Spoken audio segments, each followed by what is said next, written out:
The face looks out from the edge of the desert as if it has been waiting for the world to explain itself.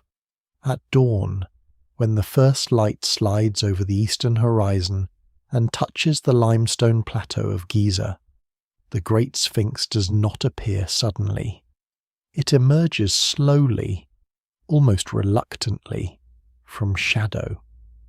First the head, rising above the worn body like a royal memory that has survived too many centuries.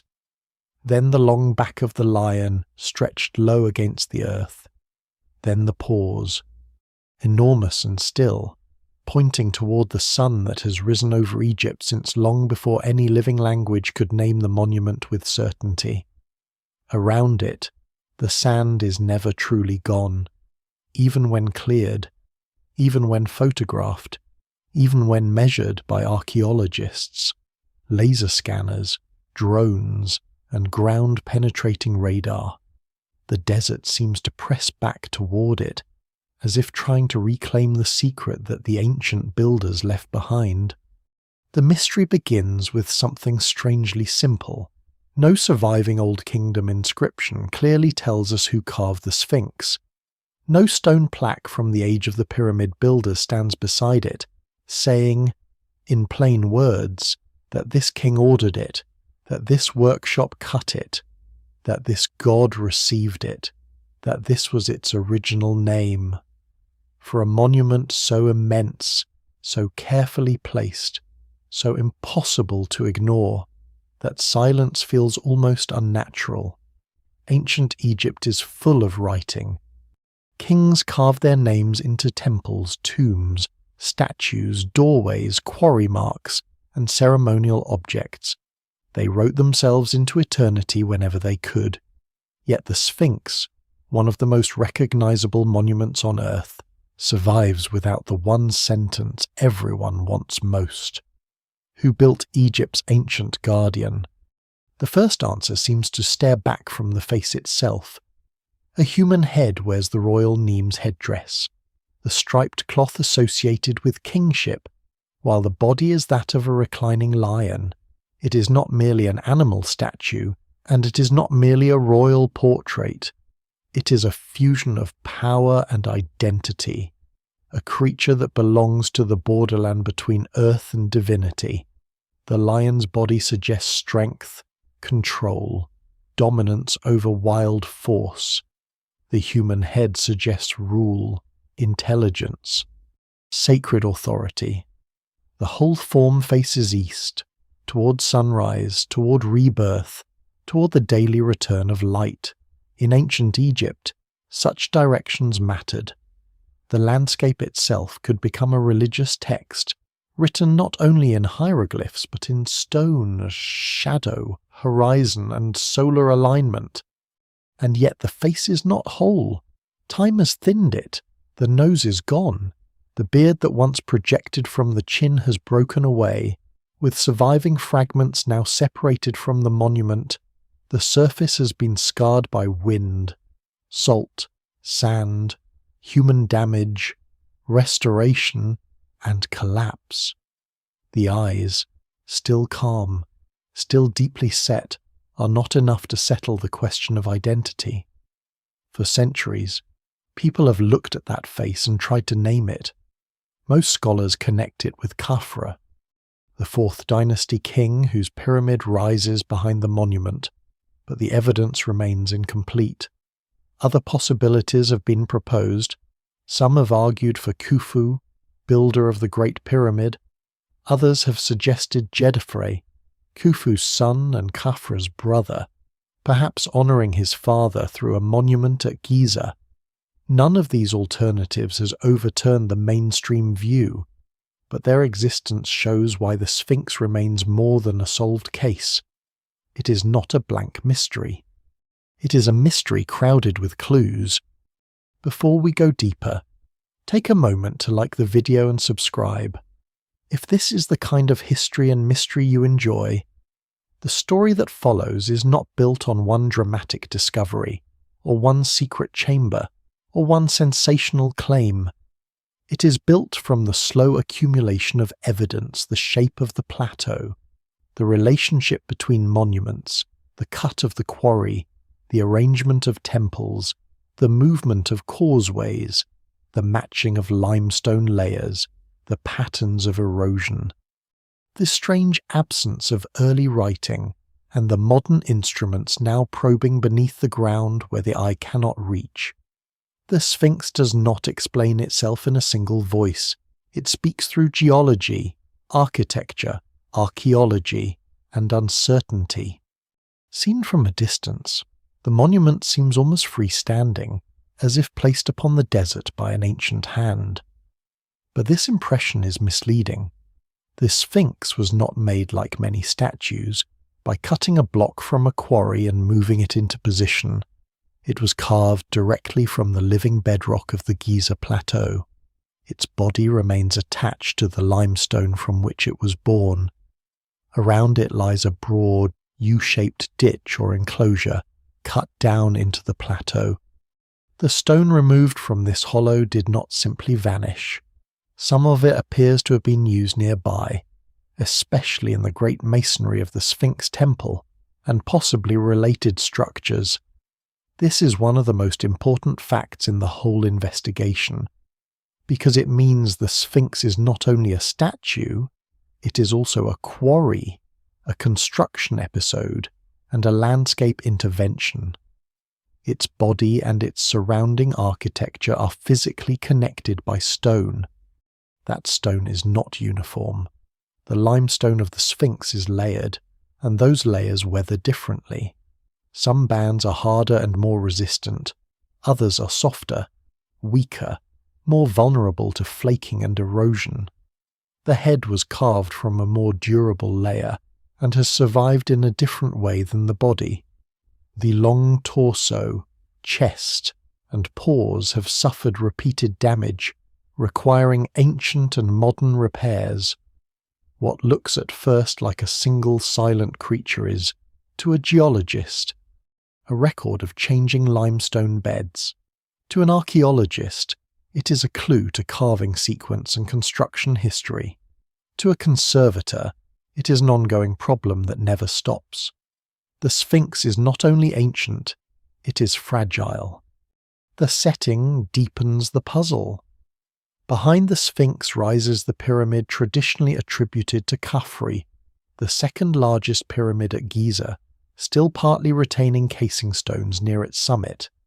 Nearby stand Khafre's Valley Temple and the causeway that links the Valley Temple to the pyramid complex. The Sphinx sits in a place that seems tied to this architectural world, not randomly inserted into it. Its temple, the Sphinx Temple, lies just in front of it, close to Khafre's Valley Temple. The alignment, placement, and stone relationships all point toward a unified royal landscape. This is why the Khafre explanation remains powerful. It is not based only on the face. It is based on the way the monument sits inside the physical grammar of Giza. But no single explanation fully accounts for everything. If Khafre built it, why does no known Old Kingdom inscription say so directly if it was so important? Why is its earliest written history so elusive if the face is Khafre's? Why do some features appear difficult to compare with surviving statues, especially after so much damage?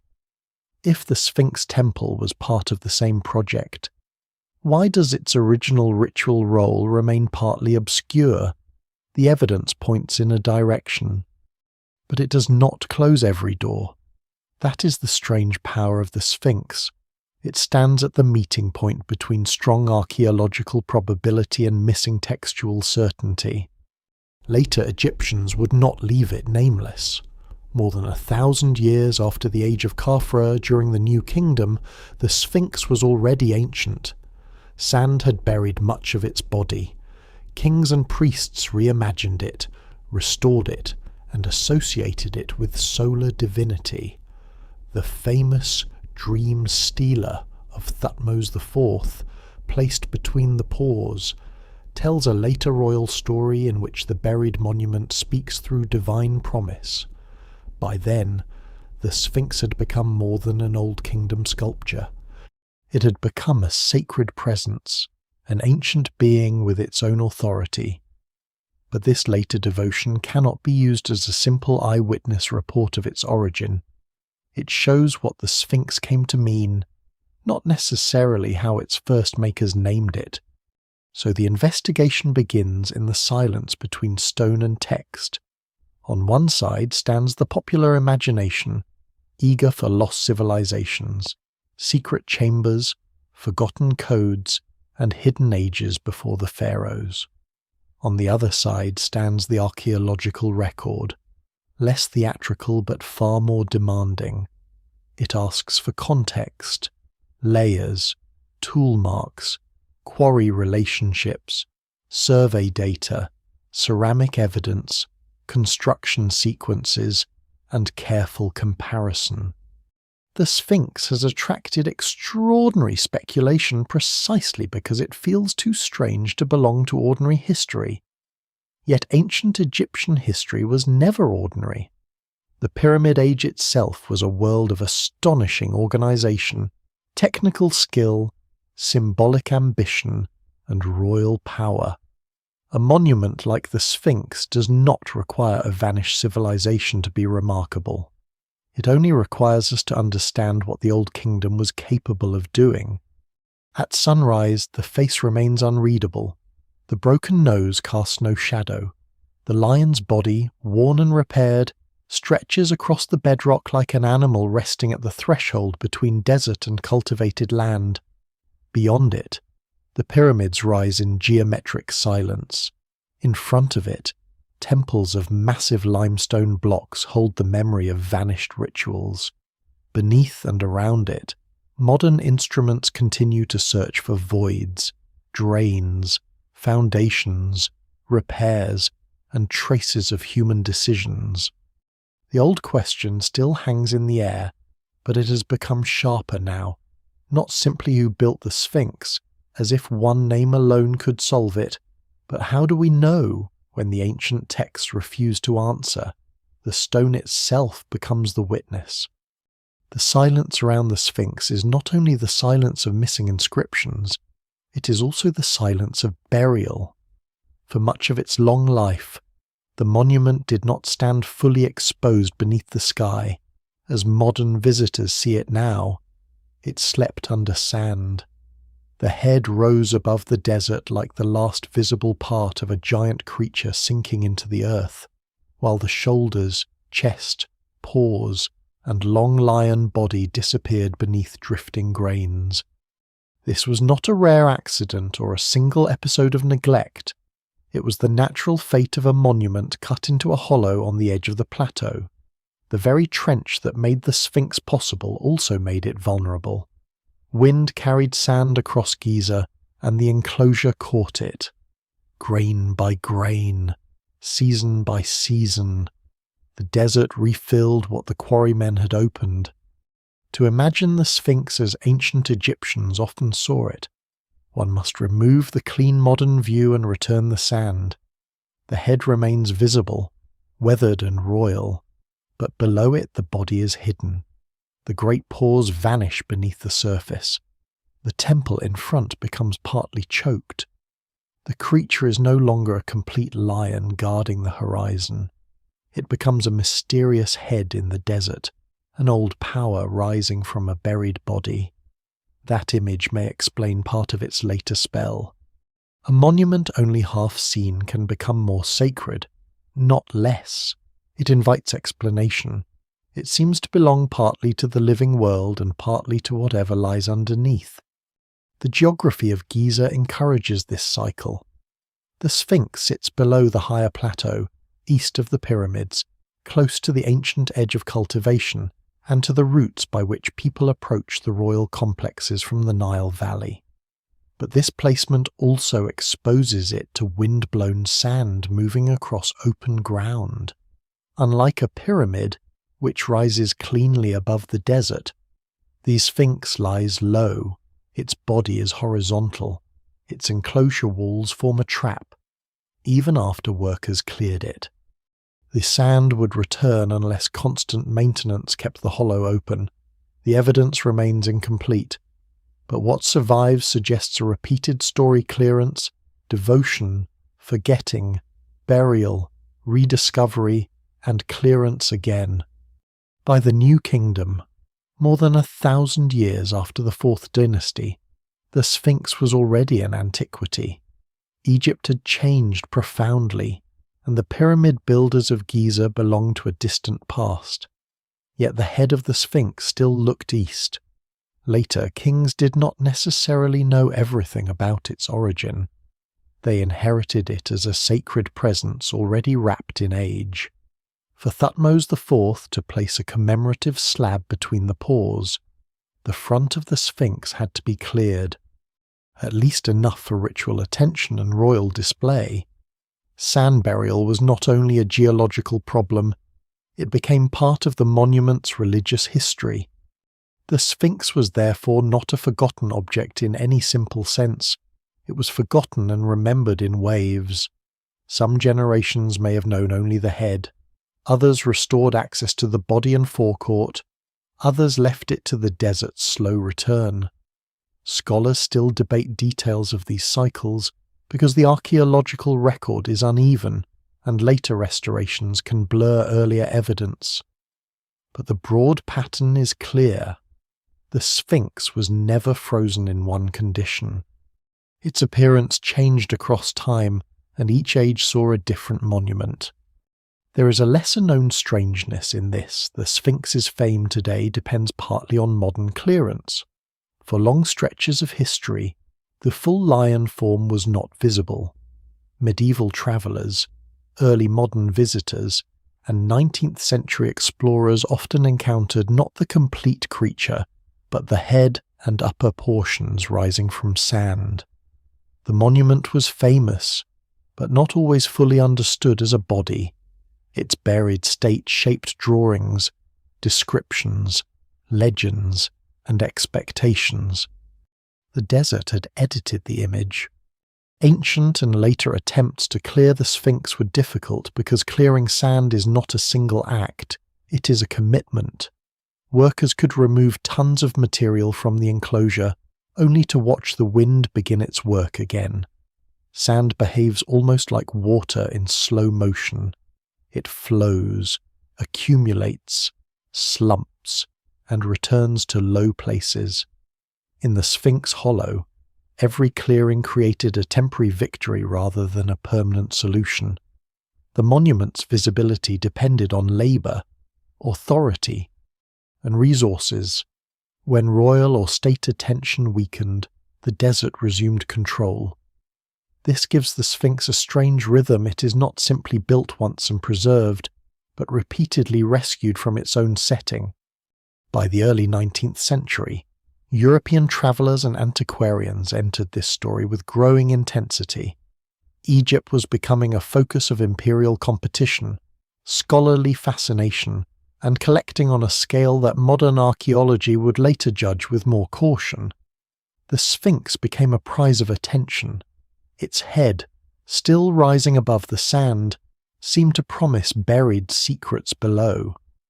Early clearance efforts began to reveal more of the body, the paws, and the stela between them, though not always with the careful recording that archaeology now demands. Yet those efforts changed the modern understanding of the monument by making visible what centuries of sand had hidden. As the 19th century moved into the 20th, clearing became more systematic. Egyptian authorities and archaeologists worked to expose the enclosure more fully. The monument's body, paws, and surrounding temples emerged in ways that allowed new questions to be asked. Once the Sphinx could be seen in relation to nearby architecture, it became harder to treat it as an isolated wonder. It stood inside a larger built environment, its trench, temple, and neighbouring royal structures could be measured, compared, and mapped. The mystery did not disappear, it became more exact. Instead of asking only what the Sphinx was, scholars could ask how it fit into the plateau. This shift matters because sand can create false isolation. A half-buried monument appears detached from its context, as if it has no surroundings except desert and sky.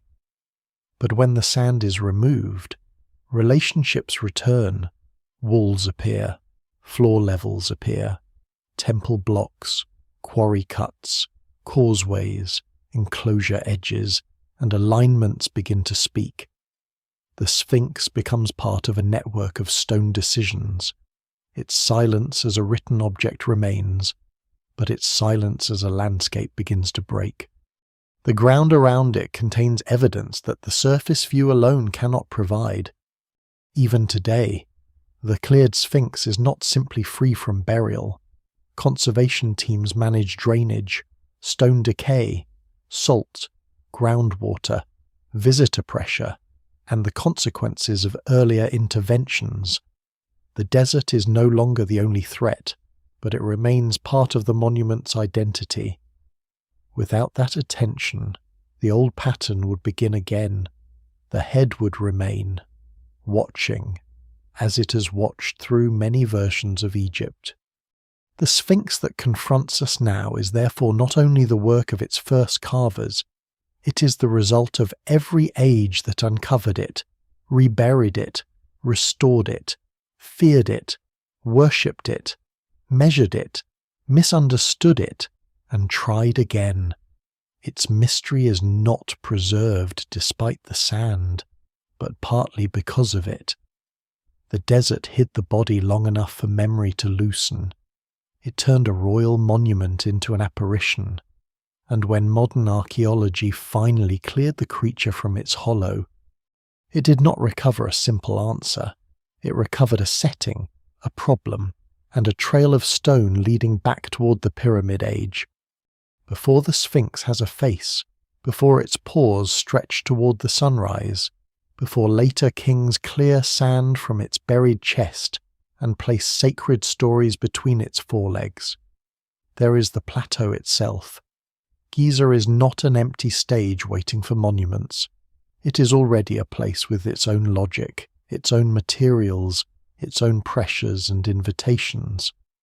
The limestone bedrock rises west of the Nile floodplain, high enough to stand apart from the cultivated world, yet close enough to remain connected to the living river. To the east lies the green land, fed by the annual flood, thick with fields, villages, canals, boats, cattle, grain, and human movement. To the west lies the desert, dry, pale, and severe. A landscape ancient Egyptians associated with burial, transformation, and the realm beyond life. Between these two worlds, the plateau becomes a threshold. It is neither fully city nor wilderness. It is a border where kings could build for eternity while still facing the world that sustained them. The choice of Giza is sometimes described as if it were only practical, and practicality certainly mattered. The plateau offered strong limestone bedrock capable of supporting enormous weight. It provided building stone close at hand, meaning that parts of the landscape could be cut, quarried, levelled, and shaped into the very monuments that rose from it. A pyramid was not simply placed on Giza, it was made from Giza, or from stone drawn from nearby sources and integrated into the plateau's existing mass. The Sphinx, later carved from living rock, would make this relationship even more visible. But practicality alone cannot explain the ambition of the place. The Old Kingdom was not merely solving engineering problems, it was turning geology into kingship. Seen from the Nile Valley, the pyramids would have appeared on the desert edge as artificial mountains, geometric and impossible, bright with casing stone when new. They stood beyond the floodplain but not beyond sight. This mattered. Royal monuments needed separation, but they also needed visibility. A king's afterlife was not a private disappearance. It was a public statement about order, power, divinity, and continuity. the western desert already carried funerary meaning, because the sun sank there each evening, passing into the unseen before returning in the east. To build on the west bank was to place royal death within a cosmic rhythm. The king moved toward the land of setting light, yet his monument faced the promise of renewal. The landscape itself became a cycle of disappearance and return. The Giza Plateau also offered something less obvious, a long surface that could be organized. The pyramid complexes were not isolated piles of stone. Each one belonged to a system of temples, causeways, boat pits, subsidiary pyramids, mastaba tombs, quarries, ramps, roads, and settlement zones. The royal pyramid rose at the high desert end, while a valley temple stood closer to the floodplain, near the ancient harbour or approach from the Nile. Between them ran a causeway, part ceremonial route, part architectural spine. Processions could move through this system, offerings could be brought, priests could serve the royal cult. The dead king could be maintained through ritual, architecture, and agricultural wealth. What survives in the record suggests that Giza was less like a cemetery in the modern sense and more like a vast sacred machine, powered by labour, logistics, belief, and stone. This is important because the Sphinx will later appear at a crucial point within that machine. Its position is not random, but before naming any king, the ground already tells us that this area was being intensely shaped by royal planning. The plateau had been cut and rearranged by human purpose. Quarries opened where stone was needed. Walls and temples rose from blocks that carried the geological signature of their source. Causeways imposed lines across the desert.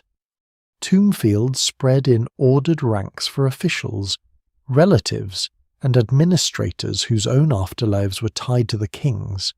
The whole place became a map of hierarchy. Even in death, Egypt remained organized. The Nile was essential to this system, though the monuments stand in the desert. Without the river, there is no Giza. Stone could be transported by boat. Food could reach workers.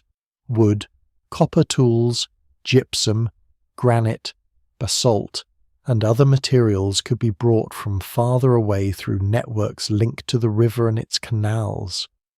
The annual flood did not simply water fields, it helped structure the labour calendar of the state. During parts of the year, when agricultural work changed with the flood cycle, large state projects could draw on organised teams. The old image of countless anonymous slaves driven by whips has lost ground because the archaeological evidence points instead toward a more complex world of skilled and rotating labour, administrators, specialists, support crews, and workers who were fed, housed, and organised by the state. The work was hard, and the demands of royal power were enormous. But the human system behind Giza was not a simple cartoon of forced suffering. The plateau's bedrock also shaped what could be imagined. Limestone is not passive. It has layers, floors, harder bands, softer bands, and natural forms that encourage certain decisions while resisting others. The builders did not work against a blank surface. They read the ground with practical intelligence. Where stone was strong, it could carry weight. Where layers could be cut, quarries could be opened. Where a natural rise existed, it could become part of a monument or influence the placement of one. Scholars still debate how much natural topography guided some features of the Giza complex, but no serious reconstruction can ignore the land beneath the architecture. The ancient builders were not merely imposing geometry on nature, they were negotiating with it. This negotiation may be one reason the Sphinx feels different from the pyramids. The pyramids rise upward, built from countless blocks, their geometry declaring human control over mass and horizon. The Sphinx lies low, emerging from the same plateau like a creature discovered inside the stone. That contrast is part of its power, but the possibility of carving such a form begins with the landscape before it. A suitable outcrop, a quarry hollow, a body of layered limestone, a royal complex nearby, and an ideological world that could understand a lion-bodied king as more than decoration all had to converge. The Sphinx belongs to Giza because Giza had already become a place where natural stone and sacred kingship could merge. There is a surprising humility hidden inside this immense landscape. For all the scale of the pyramids and the force of royal authority, the builders still depended on the small details of geology, water, slope, and approach. A slight change in a bedrock quality could alter construction. A route from the valley could shape temple placement. A quarry cut could become a monument's enclosure. A horizon line could become a theological statement. The evidence remains incomplete, because time has erased ramps, reshaped surfaces, stripped casing stones, and buried or destroyed many traces of daily work. Yet enough survives to show that the Sphinx was not born from an isolated burst of imagination. It came from a place already dense with planning. So before the question of who carved the face, there is the deeper question of why this ground could produce such a monument at all. Giza offered stone, height, visibility, access, sacred geography, and a political state capable of concentrating labour on a nearly unimaginable scale. It stood where the green world met the desert, where the living brought offerings to the dead, where the setting sun suggested passage and the rising sun promised return. Long before the Sphinx became a mystery, the plateau had already been chosen as a landscape of transformation.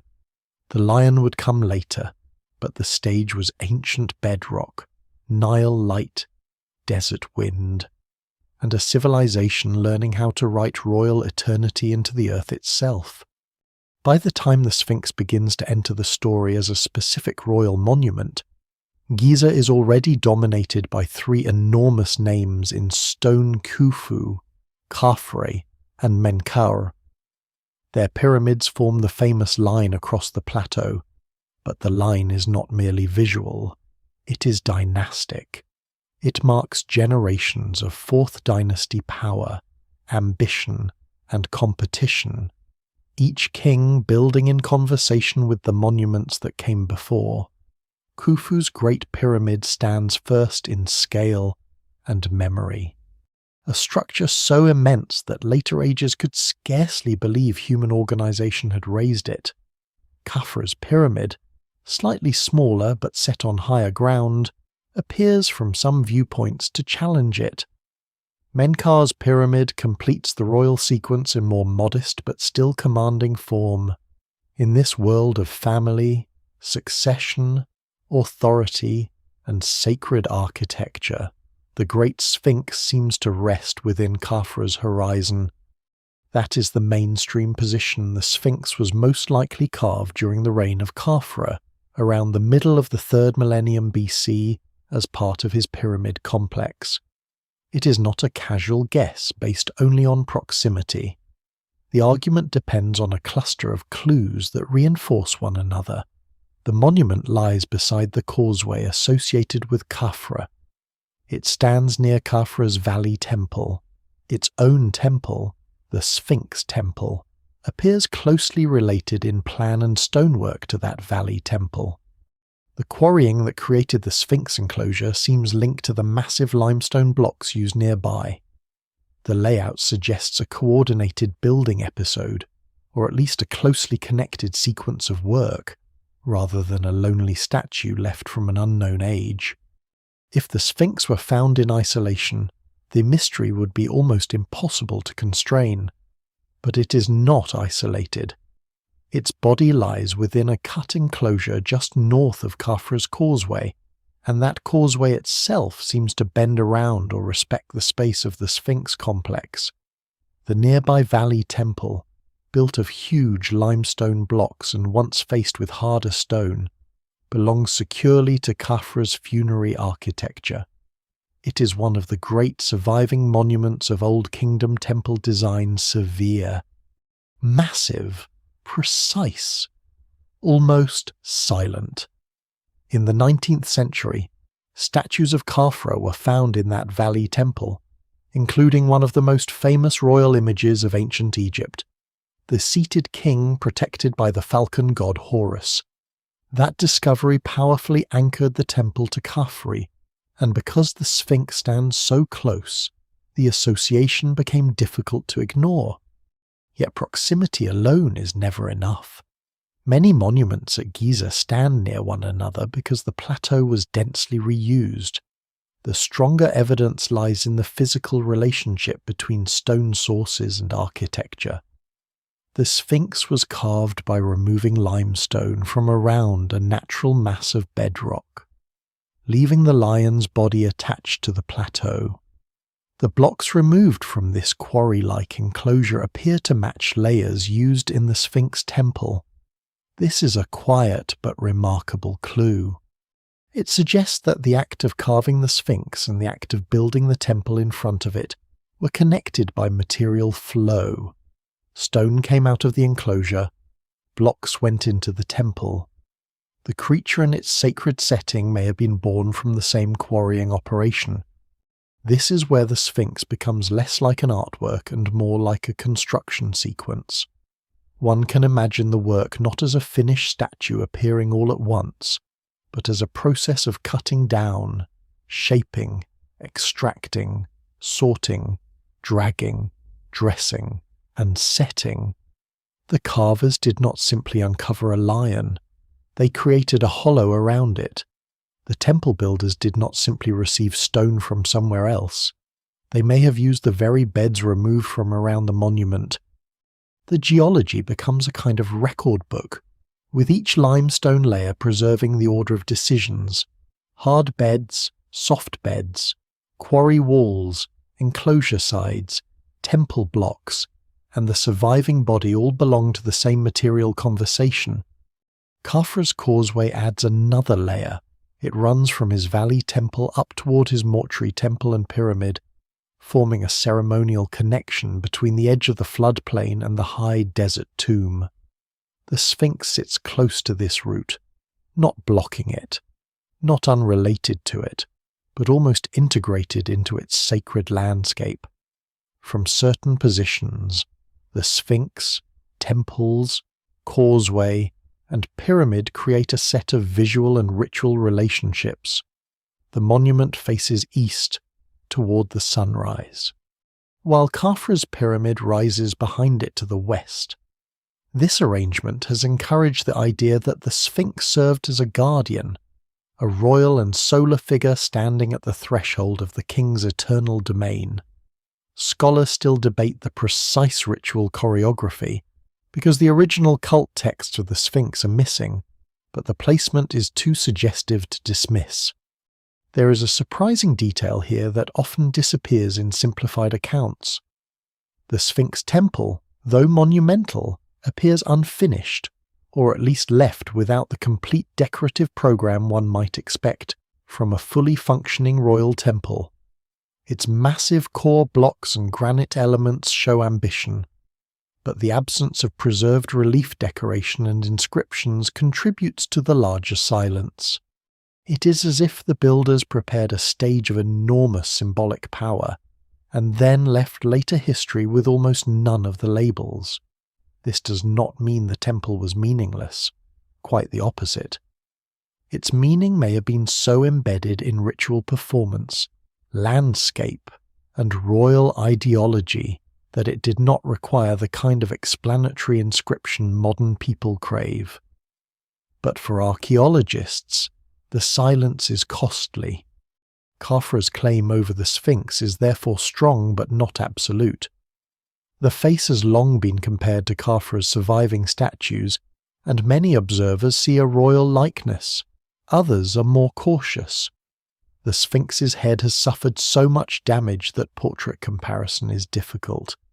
Its proportions are unusual, with a relatively small head compared to the long lion body, and some scholars have wondered whether the head was recarved or altered, though such proposals remain debated.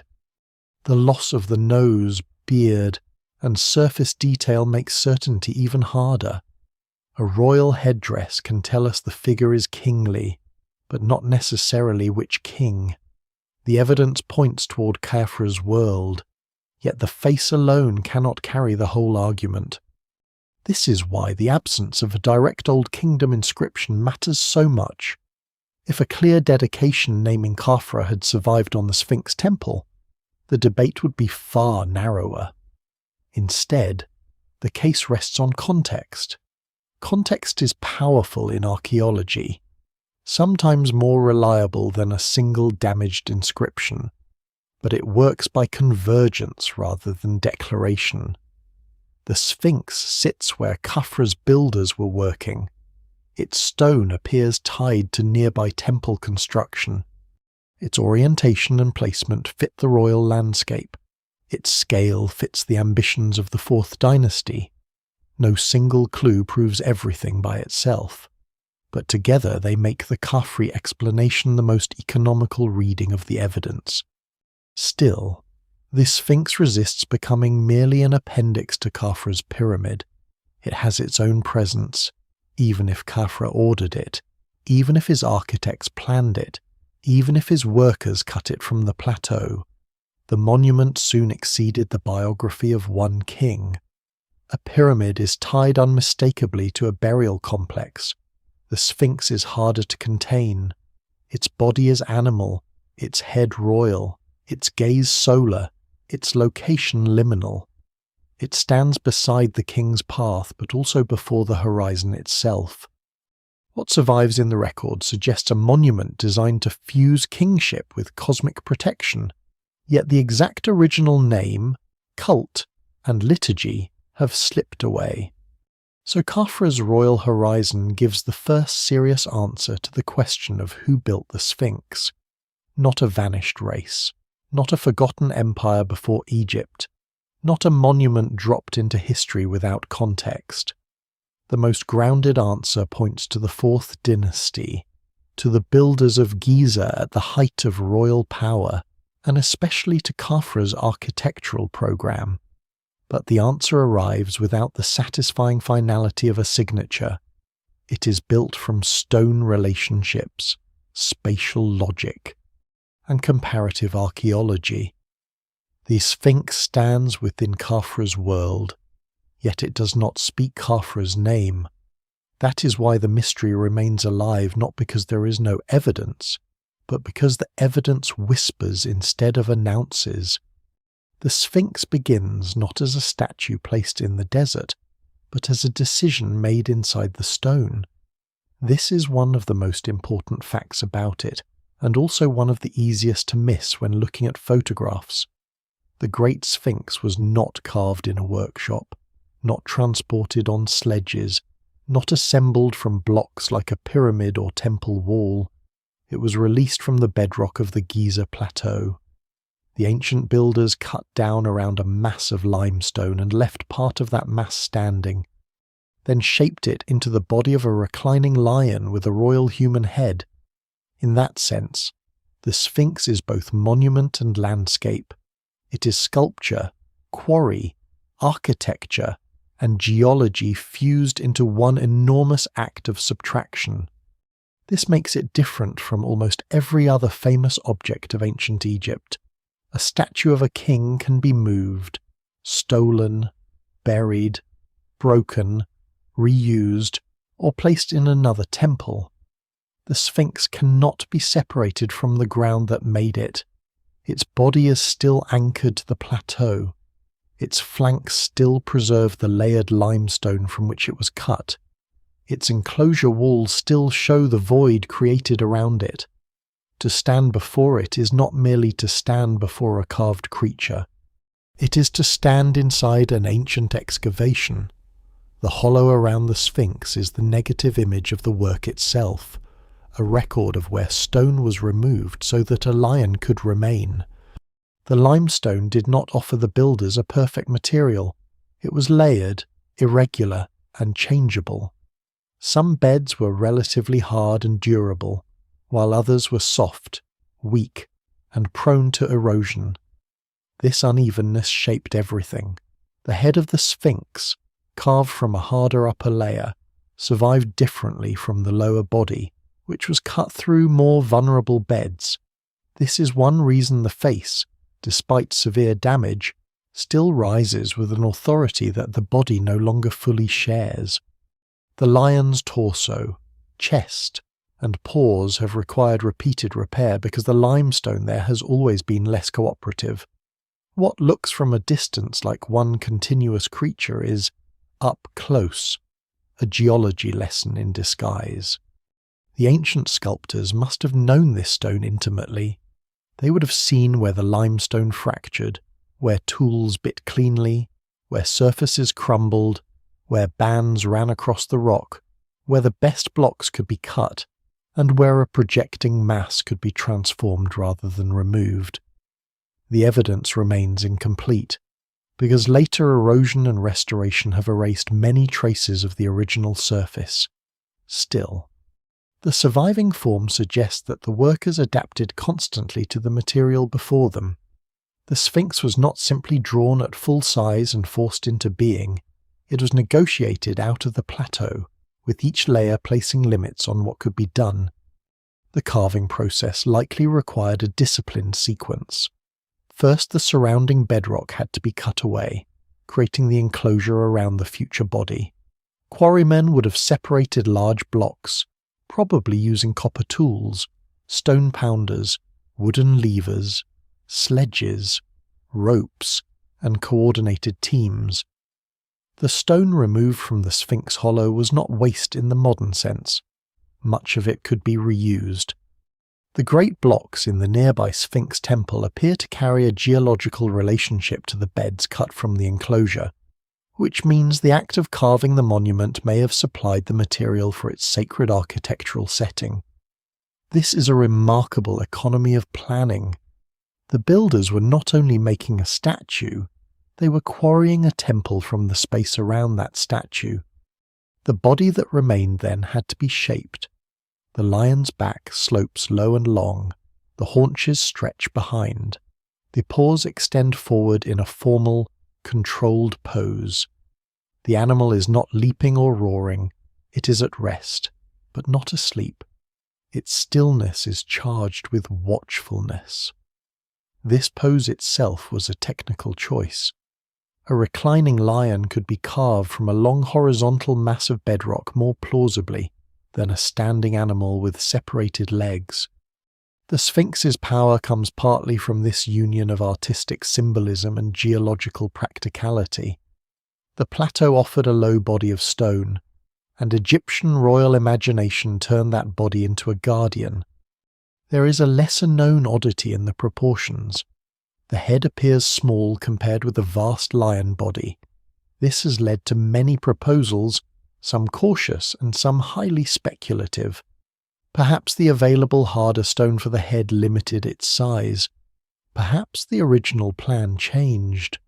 Perhaps the body's length was dictated by the natural mass of bedrock and quarrying requirements, more than by ideal sculptural proportion. Some have even suggested recarving, though no single explanation fully accounts for the evidence. What can be said with confidence is that the Sphinx's proportions are not the result of careless work. Old Kingdom builders were capable of extraordinary precision.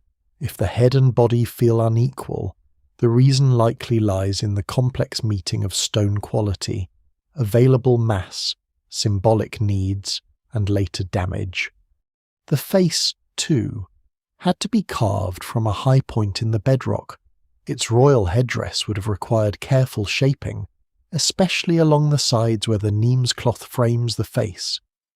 The missing nose and beard make it difficult to imagine the original impact, but the surviving structure still suggests a monument designed to be read from a distance. The Sphinx was not meant only for close inspection. It was part of a monumental landscape, seen in relation to temples, causeways, desert light and pyramid forms. Its details mattered, but its silhouette may have mattered even more. Lion body low to the earth, royal head lifted toward the horizon. The tools involved were simple by modern standards, but simple does not mean crude. Ancient Egyptian stoneworking depended on skill, repetition, organization, and deep practical knowledge. Copper tools could cut softer limestone, while harder stones could pound, shape, and dress surfaces. Lines could be measured, levels established, blocks detached, and surfaces refined through patient labor. The challenge was not magic technology. It was coordination. Hundreds of decisions had to remain consistent across a huge mass of stone. A mistake in a small statue might be corrected or discarded. A mistake in a living rock monument could become permanent. The Sphinx required planning before the first major cuts, but also constant judgment as the quarry opened around it. The enclosure walls preserve another part of the story. They show that the Sphinx was made by lowering the surrounding ground and defining the creature within it. This means the monument was always partly below the plateau surface. Its vulnerability to sand was built into its birth. The same hollow that gave the statue its form created the trap that would bury it again and again. The builders may have understood this to some degree, but perhaps they could not have imagined the long cycles of abandonment, restoration, and rediscovery that would follow. What survives in the record suggests that a practical quarry operation became a sacred space, and then, over centuries, a desert basin of memory. The Sphinx Temple in front of the monument adds architectural seriousness to the carving. This was not a decorative animal left beside a road. The temple's massive limestone core, its relationship to Khafre's Valley Temple, and its position before the Sphinx all indicate a planned sacred setting. If the temple blocks truly came from the enclosure, then the builders transformed one geological body into two sacred forms, the living rock lion and the masonry temple before it. One remained attached to the earth, the other rose from extracted stone. Together they made the monument legible as ritual architecture rather than isolated sculpture. There is also the question of what natural shape may have existed before carving. Some researchers have explored whether a natural limestone outcrop, perhaps already weathered into a suggestive form, helped inspire the Sphinx. The idea is not absurd in its cautious version. Ancient builders often responded to the forms and opportunities of the landscape. A projecting ridge or resistant mass might have invited transformation. But this is different from saying nature made the Sphinx. The finished monument is deeply human-cut, planned, aligned, shaped, and integrated into a royal complex. Scholars still debate how much the original outcrop influenced the design, yet the lion that survives is not a random accident of erosion. It is the product of skilled human intention working through natural stone.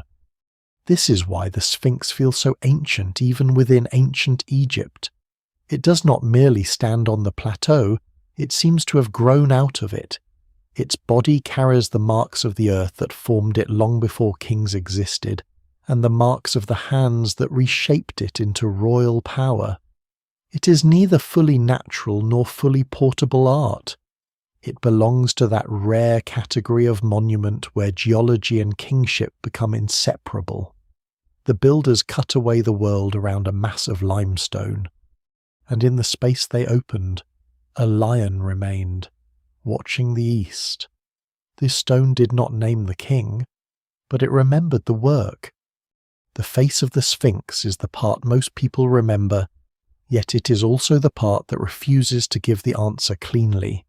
From the front, it seems calm, almost detached from time, with broad cheeks, deep-set eyes, and the remains of a royal headdress framing the head.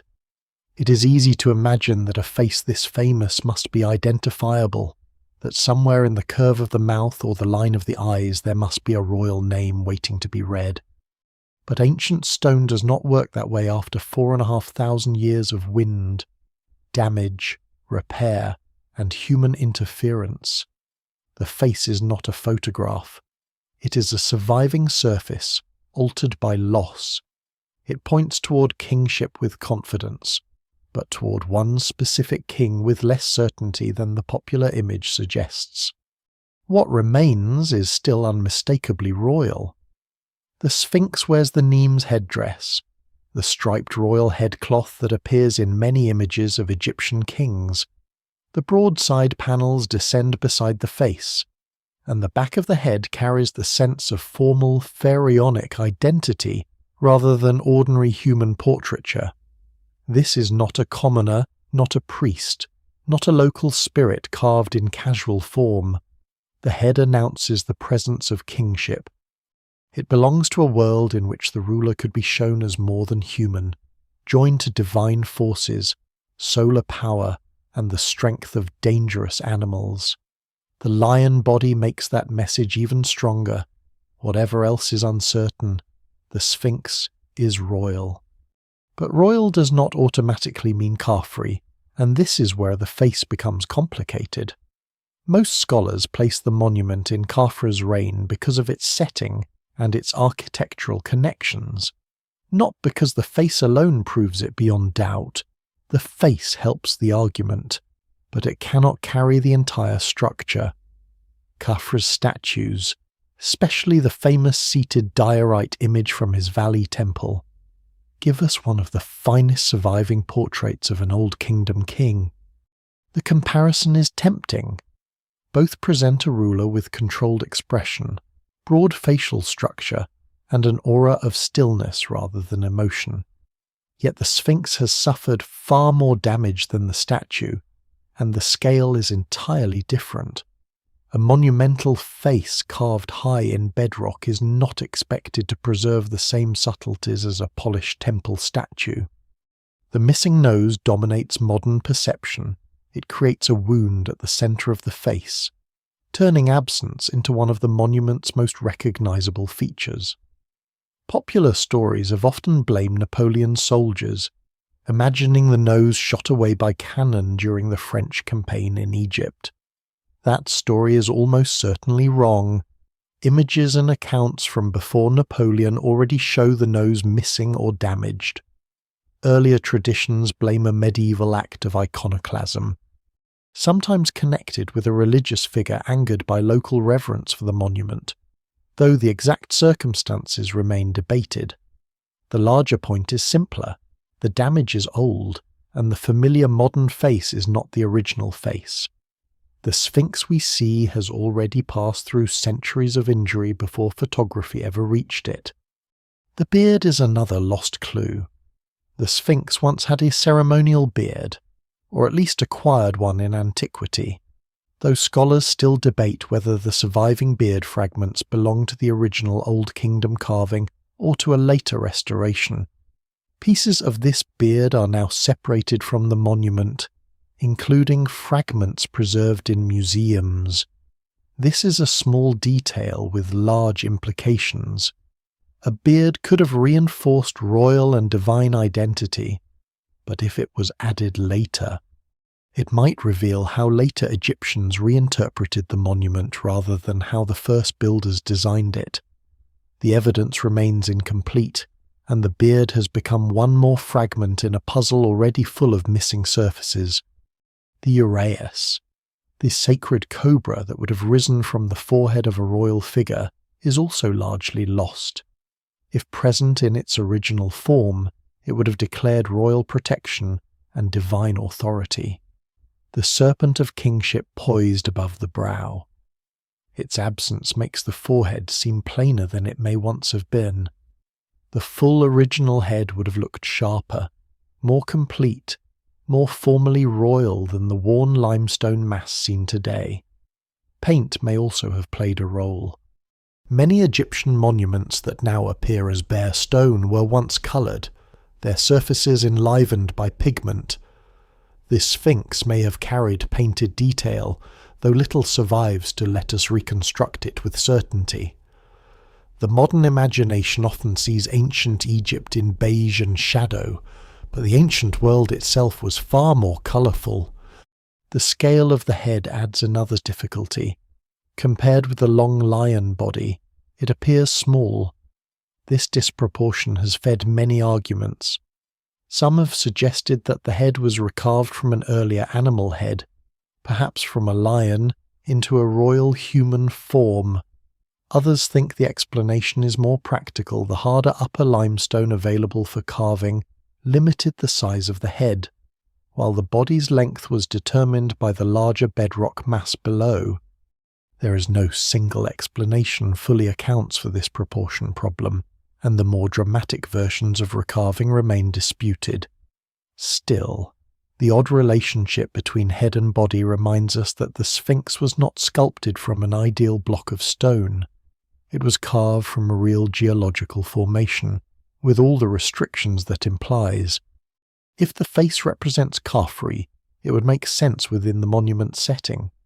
The Sphinx would then become an image of the king transformed into a solar guardian, watching the eastern horizon from beside his own pyramid complex. The Valley Temple, Causeway, Sphinx Temple, and quarry relationships all support that world.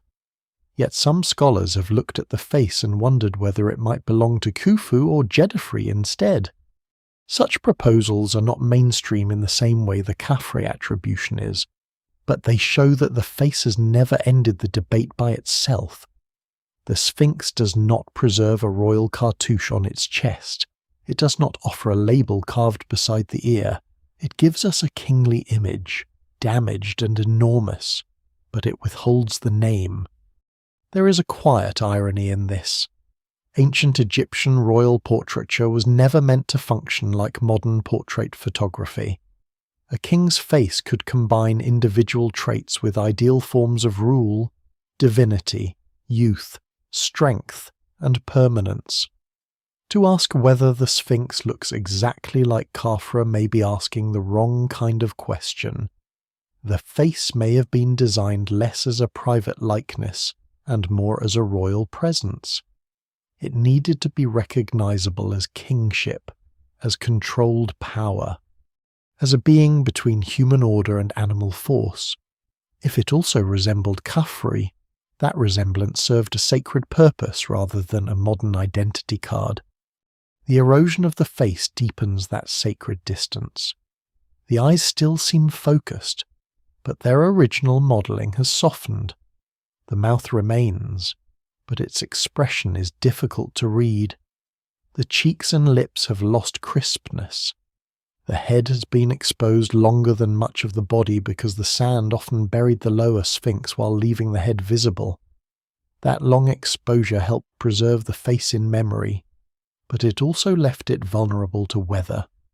The part that most strongly carried identity endured the longest gaze of time. So the face without certainty becomes the emotional centre of the whole monument. It gives just enough evidence to guide us, and not enough to close the case. It tells us the Sphinx is royal. It tells us the statue belongs to the language of pharaohs, solar horizons, and divine power. It may well look back toward Khafre's reign, especially when placed beside the architecture around it.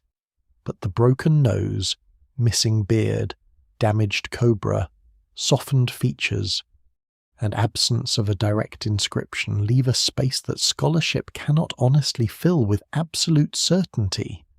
The Sphinx wears a king's face, but the name behind that face still has to be read from the world around it. Behind the Sphinx, behind the pyramid, behind every clean line of royal stone, there is a human world that is easier to erase than limestone. The monument seems so still that it can trick the mind into imagining it as the work of one command, one king, one design imposed from above. But Giza was not built by a single will acting alone. It was built by communities of skilled people working inside one of the most organized states the ancient world had yet produced. The Sphinx may carry a royal face, but the hands that cut its body belong to quarrymen, stonecutters, surveyors, haulers, toolmakers, foremen, priests, scribes, bakers, brewers, water carriers, boat crews, administrators, and countless workers whose names have mostly disappeared. The king received eternity in stone. The workers left their evidence in settlements, bones of cattle and sheep, pottery, tools, ramps, quarry marks, and the practical traces of daily life. For a long time, the popular imagination preferred a darker and simpler picture masses of enslaved people driven across the desert to build monuments they did not understand. That image is dramatic, but it does not match the archaeological picture now emerging from Giza. The work was demanding, hierarchical, and controlled by royal power, but it was also organized, provisioned, and highly skilled. Excavations of workers' areas near the plateau have revealed bakeries, galleries, administrative installations, food remains, and evidence of large-scale provisioning. This was not a random mob. It was a state project with logistics. Bread, beer, meat, fish, grain, tools, and water had to arrive in quantity. Crews had to be housed and directed. Stone had to be cut in the right sequence. Blocks had to move from quarry to temple. The Sphinx could only appear within that larger machinery of labour. The builders of the plateau understood stone in a way that modern visitors rarely do. To most eyes, limestone is simply pale rock. To a quarryman, it has moods. It can split cleanly or crumble. It can ring hard under a tool or flake away in weak sheets. It can preserve a corner or betray one. The Sphinx enclosure, with its layered beds, would have required workers who could read the material as they cut. Some men likely specialized in rough quarrying, opening channels and freeing blocks. Others shaped surfaces more carefully. Others hauled stone to nearby construction zones. Others dressed blocks for temple walls. The work was not merely brute force, it was repetitive intelligence performed at scale. Surveyors also mattered. Giza's monuments may feel supernatural in their precision, but that precision came from measurement, training, and experience. Lines had to be established across uneven ground. Levels had to be controlled. Causeways had to connect zones of the complex. Temple plans had to be laid out so that huge stones could be set in coherent order. The Sphinx, carved in place, added a special difficulty because the sculptors could not simply adjust the statue after cutting it free. They had to define its form within bedrock and coordinate it with the enclosure and temple in front. A mistake made in the living rock was not easily undone. The monument's stillness hides a great deal of calculation. There is a lesser-known human detail in the organization of Old Kingdom work crews. Some groups appear to have carried names, identities, and internal pride, not unlike teams. In pyramid contexts, crew names and marks sometimes preserve traces of how labor was divided and managed. These marks are not grand royal inscriptions, they are practical signs, notes of organization, almost administrative fingerprints. They remind us that the builders were not faceless in their own world. The problem is that most of their personal identities did not survive in the formal record. Royal names were meant for eternity. Worker names were more vulnerable. Yet the monuments themselves are full of their invisible presence. The worksite would have been loud, dusty, and intensely physical. Copper tools struck limestone. Stone pounders hammered rough surfaces, ropes tightened under load, wooden sledges scraped over prepared paths. Foremen called instructions. Scribes counted supplies. Animals were slaughtered to feed crews. Bakers worked repeatedly to produce the staple food that kept labor moving.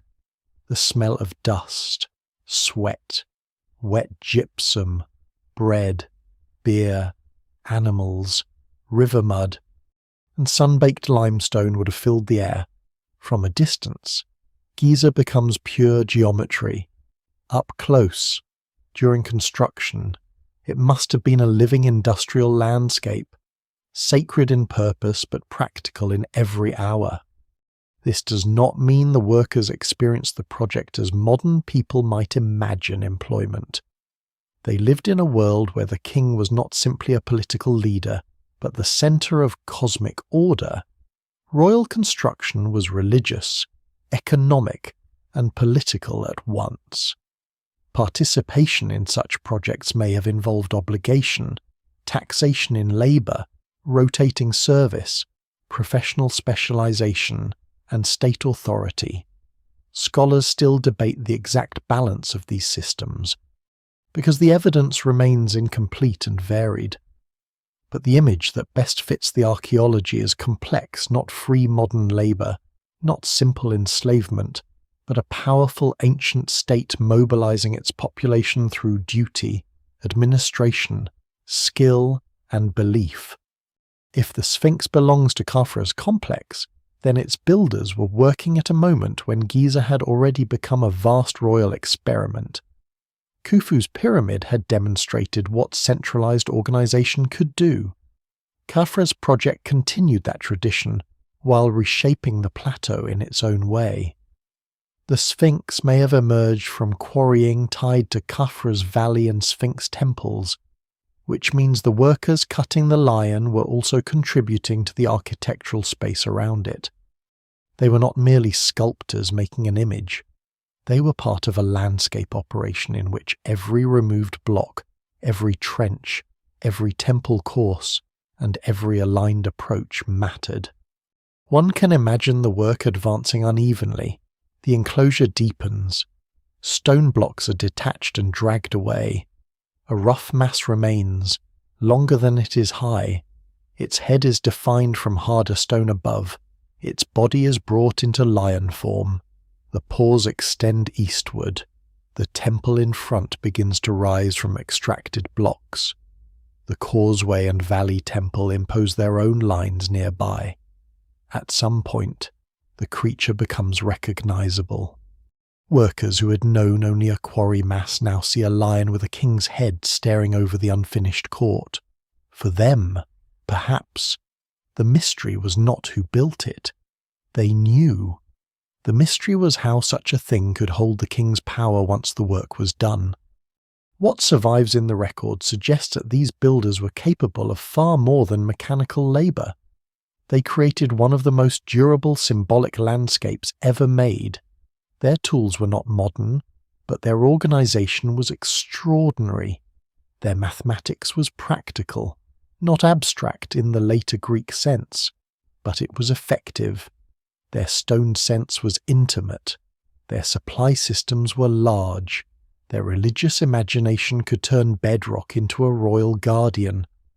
The Sphinx is often discussed as though it were only a question about kings, but kings alone do not cut limestone for decades, move provisions, lay out temples, or keep a worksite alive.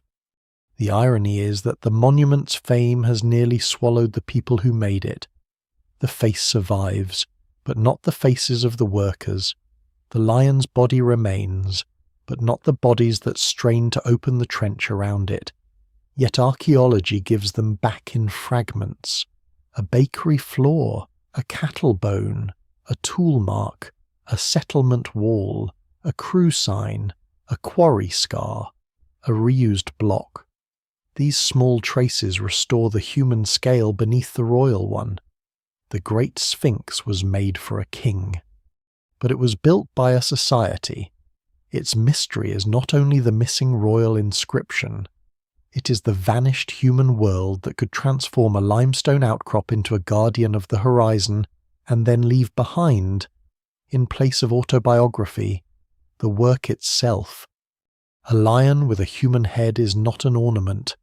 At Giza, where every major stone decision seems to carry weight, the form of the Sphinx belongs to a language older than alphabetic explanation. It speaks through body, direction, posture, and place. To modern eyes, The creature can feel like a riddle, because it combines two beings that do not naturally belong together. But to ancient Egyptian thought, hybrid forms were not confusion. They were concentration, a god with an animal head, a king with divine attributes, a creature with human intelligence and animal force. These were ways of expressing powers too large for one ordinary body. The Sphinx takes the strength of the lion and joins it to the authority of the pharaoh. It is not simply half man and half beast. It is royal power made visible as a living threshold. The lion mattered deeply in Egyptian imagination. It was dangerous, solar, desert-born, and sovereign in its own way. Lions lived at the margins of human order, in places where the cultivated valley gave way to wild land. They belonged to heat, horizon, and threat. To place the body of a lion at the edge of the royal pyramid landscape was to borrow that force and bring it under kingship. The animal is not shown attacking. It is not restless. It lies in perfect control, front paws extended, head raised, gaze fixed toward the east. This calm is important. The Sphinx does not merely display power, it shows power mastered. A king who can become a lion at rest is more frightening, in a way, than a lion in motion. It suggests force so complete that it does not need to move. Facing east, the Sphinx watches the place where the sun returns. This orientation has shaped many interpretations, because ancient Egypt was a civilization of horizons. The sun's daily journey was not just a natural event, it was a cosmic drama of death, passage, rebirth, and order renewed. Each dawn restored the world. The eastern horizon was therefore not empty space but a place of emergence, a doorway of light. The Sphinx, placed before Khafre's pyramid landscape and facing sunrise, seems to participate in this solar grammar. Its lion body belongs to the earth. Its royal head rises toward the sky. Its gaze meets the returning sun. What survives in the record suggests a monument designed to link king, lion, sun, and horizon in one enormous image. This may help explain why the Sphinx does not need to stand upright. A standing guardian blocks a gate. A reclining guardian occupies a boundary. It claims the ground by resting on it. The Sphinx's long body stretches along the plateau like a line of force between desert and temple, between pyramid and valley, between the dead king's western realm and the sunrise in the east. It does not guard with a weapon. It guards by presence. The entire monument becomes a form of watching. Its stillness is not inactivity, but eternal attention. The royal head changes everything. Without it, a lion carved from bedrock might still be impressive, perhaps sacred, perhaps solar, but the human face turns the animal into kingship itself. Egyptian kings were not simply rulers in the political sense. They stood at the center of cosmic order, maintaining balance between gods, people, land, river, desert, and sky. Their monuments were not private memorials in the modern sense. They were engines of continuity. The Sphinx, if made for Khafre or within his royal world, may have declared that the king's power extended beyond death into the daily renewal of the sun. The king becomes guardian, solar force, and living horizon all at once. Scholars still debate the exact original meaning and name of the monument, partly because the early inscriptions are missing. Later Egyptians associated the Sphinx with solar forms of divinity, but those later meanings cannot simply be pushed backward without caution. Still, the setting makes a solar interpretation difficult to avoid. The Sphinx faces east. Its temple stands before it. The nearby architecture belongs to a royal funerary landscape. The lion has long-standing connections with strength, desert, and the sun. No single explanation fully accounts for the whole symbolic field, but the pieces gather around the same center protection: kingship, rebirth, and light. There is a lesser-known detail in the Sphinx's symbolic world. The lion can mark not only raw power but liminality, the dangerous edge between zones. In Egyptian art and thought, powerful animals often occupy borders. They appear where order meets chaos, where the human world touches forces that must be controlled but cannot be erased. Giza itself is such a border. The Nile Valley is close, with its fields and canals, but the Sphinx lies in desert stone. The cultivated world supports the royal cult. The desert receives the royal dead. The Sphinx rests between them, a controlled wildness placed at the service of eternal order. It is not merely looking at the sunrise, it is holding a boundary. The form may also have been intended to magnify the pyramid complex behind it. Khafre's pyramid rises to the west, and from certain viewpoints the Sphinx appears as a living or divine presence before the king's eternal monument. The pyramid is geometry, mountain, and tomb. The Sphinx is body, face, and guardian. Together they create a landscape in which the king is not only buried but transformed. The pyramid points upward, the Sphinx looks outward. One withdraws into stone perfection. The other confronts the world. Their relationship gives Giza part of its strange emotional power. The dead king is hidden, but the royal presence still watches. The Sphinx Temple in front strengthens this impression, because temples in Egypt were not passive buildings. They were places where divine presence could be approached, offerings made, rituals performed, and cosmic relationships maintained.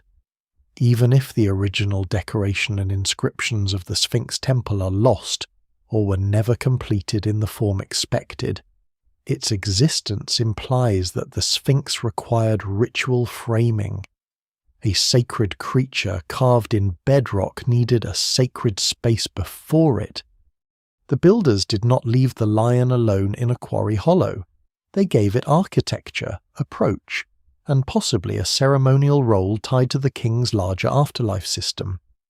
The absence of a clear Old Kingdom explanation leaves room for caution. It is possible to read too much into the monument, to turn every shadow into a code and every alignment into a secret message. The ancient builders did not leave a manual for their intentions, yet it's also possible to read too little, to reduce the Sphinx to a quarry accident with a face. That fails to respect the density of Egyptian symbolism and the care of the Giza landscape. The balanced view is stronger. The Sphinx was likely shaped from a natural opportunity in the bedrock, but its final form was deliberate, royal, and sacred. It used the landscape because the landscape could carry meaning. In the end, the reason for making a Sphinx may lie in the union of several needs. A king needed presence beyond death. A pyramid complex needed a guardian and a solar marker. A temple landscape needed a powerful image at the edge of the horizon. The plateau offered a massive stone that could become a lion. Egyptian thought offered a way to make that lion royal. The result was not a puzzle for the sake of puzzling later ages. It was an answer in its own time, a body of strength, a face of kingship, a gaze toward rebirth. The tragedy for modern understanding is that the words have vanished. The image remains. The Sphinx does not look toward the pyramid behind it. It looks away, toward the east, toward the place where light returns. This matters because Giza is not arranged like a modern monument park, where objects can be appreciated one by one, each separated by a path, a sign, and a photograph. The Old Kingdom landscape worked through relationships. A pyramid was tied to a mortuary temple. A mortuary temple was tied to a causeway. A causeway descended toward a valley temple near the edge of cultivation. Quarries, courts, entrances, harbours, processional routes, and lines of sight all belong to the same architectural sentence. The Sphinx sits inside that sentence, low and watchful, between the pyramid world of the dead king and the eastern light of renewal. In front of the Sphinx lies the Sphinx Temple, a monument that is easy to overlook because the creature behind it overwhelms attention. Yet the temple may be one of the keys to understanding why the Sphinx was made. Built from huge limestone blocks, many of them likely drawn from the quarrying around the Sphinx itself, it stands as a formal sacred space directly before the lion's paws. It is not merely a platform or an accidental pile of stone. Its plan, orientation, and material relationship to the Sphinx enclosure suggest intention. The builders carved the lion from the bedrock and then placed a temple before it, as if the statue needed a ritual counterpart, a space where human action could meet the stone presence. Nearby stands Khafre's Valley Temple, one of the most severe and powerful buildings at Giza. Its massive limestone core and granite lining create an atmosphere of almost abstract authority. This temple belongs securely to Khafre's complex, and it stood near the ancient approach from the Nile side, where the living world reached the desert monuments. Boats could bring offerings, priests, officials, materials, and perhaps the king's body itself during the funerary journey. From there, Khafre's causeway led upward toward the mortuary temple and pyramid. The Sphinx lies just beside this system, close enough that it cannot be treated as unrelated. It seems to belong to the same choreography of approach, ascent, transformation, and solar return. The relationship between the Sphinx Temple and the Valley Temple is especially important. They sit close together, almost paired, like two massive stone statements at the lower end of Khafre's landscape. The Valley Temple is part of the king's funerary complex, while the Sphinx Temple appears dedicated to the great lion itself or to the divine royal power it embodied. Their masonry has long attracted attention because both use enormous limestone blocks, and the Sphinx Temple's core blocks seem to correspond to the geological layers cut from the Sphinx enclosure. This means the viewer should not imagine the Sphinx, the temple, and the valley structure as separate projects floating near one another. The stone itself suggests a physical chain of making. Quarry becomes statue, quarry becomes temple, temple frames statue. Causeway links the whole sacred terrain. Sunlight then enters the story, not as decoration but as architecture in motion. The Sphinx faces sunrise, and every morning its gaze meets the first light before that light reaches fully into the western desert. Ancient Egyptian builders were deeply attentive to the sun's movement, not necessarily in the mechanical way of later observatories, but as a sacred rhythm. The sun rose, crossed the sky, set into the west, and returned through hidden night. This cycle shaped ideas of kingship and afterlife.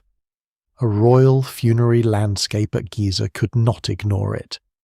The Sphinx's eastern gaze turns the monument into a participant in dawn. Its body remains in desert stone, but its face belongs to the returning day. The Sphinx Temple may have intensified this solar meaning.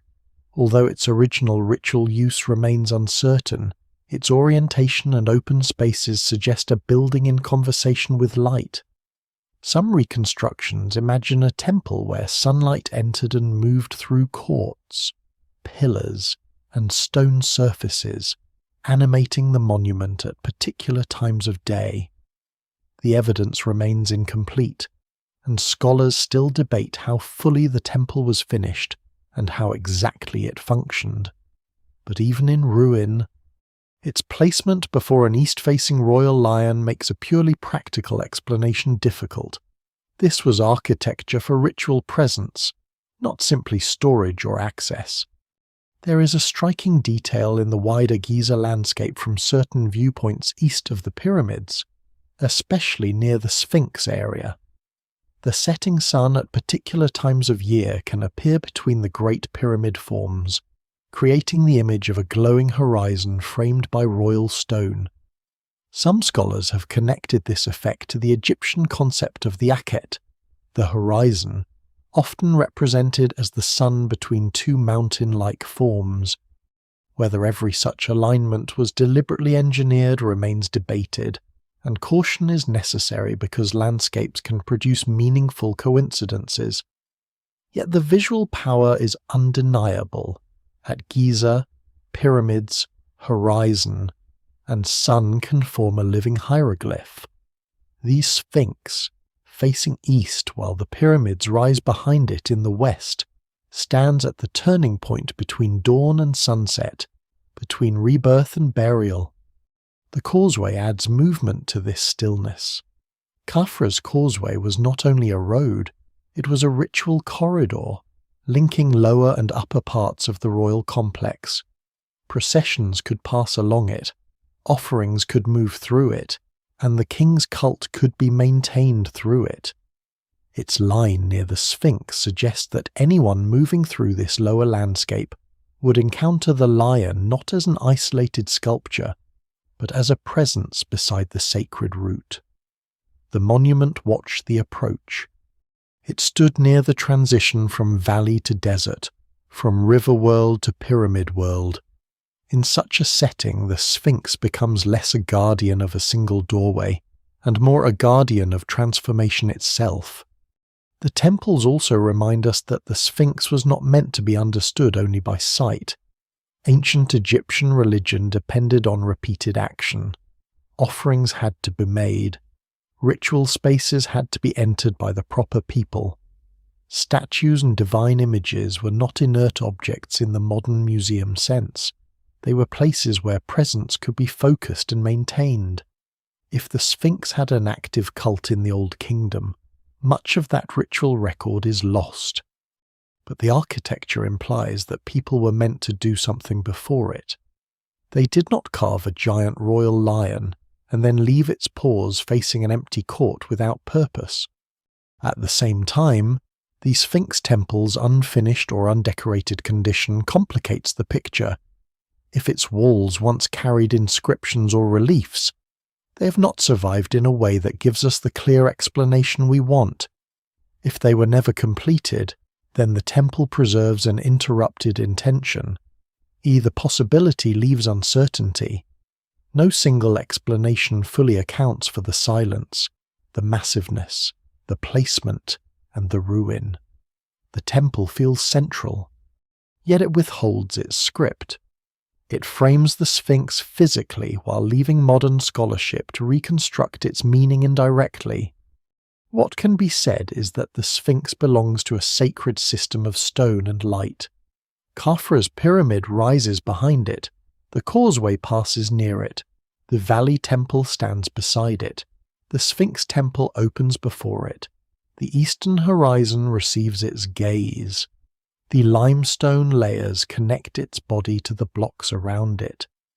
All of these relationships push the same way toward a monument deeply embedded in Khafre's funerary and solar landscape. The absence of a direct inscription remains frustrating.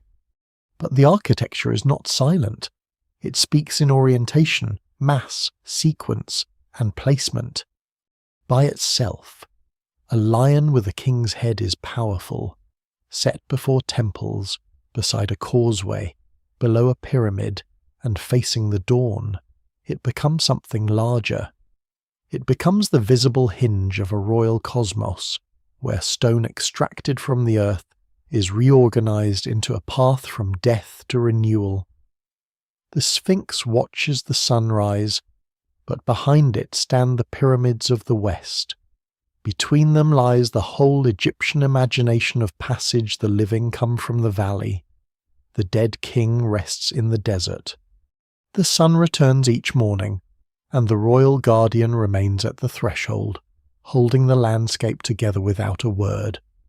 For all the stone at Giza, For all the mass and precision and stubborn survival, the Sphinx keeps its most important sentence missing.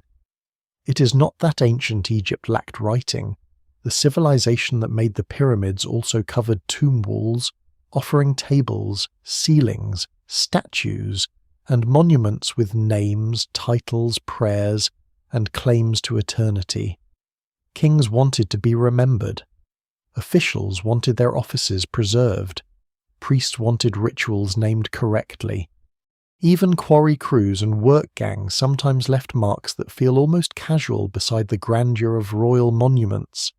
Yet beside the greatest carved guardian of the plateau, the plain old kingdom statement that would settle the matter has not survived.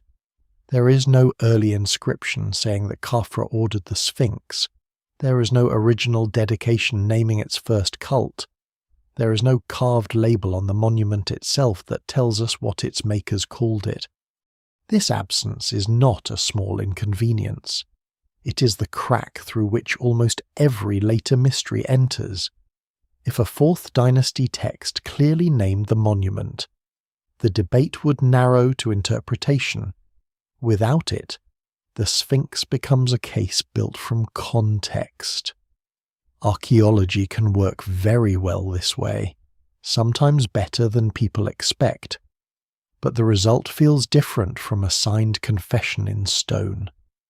The Khafre attribution rests on the monument's location, its relationship to the causeway, the Valley Temple, the Sphinx Temple, the quarry trench, the limestone blocks, and the broader royal landscape. Those clues are strong. Still, the missing inscription means the case must be argued rather than simply read. The strange thing is that the Sphinx is almost too large to be anonymous. It dominates the lower part of the plateau. It required planning, labour, tools, quarrying, and ritual architecture. It was not a minor statue tucked into a side court. Its temple stood before it. Its body was carved from living rock. Its face carried royal symbols. If it belonged to Khafre's complex, as the mainstream view holds, then it stood within one of the most ambitious royal building programs in Egypt's history. And yet, the name has vanished or was never written where we can find it.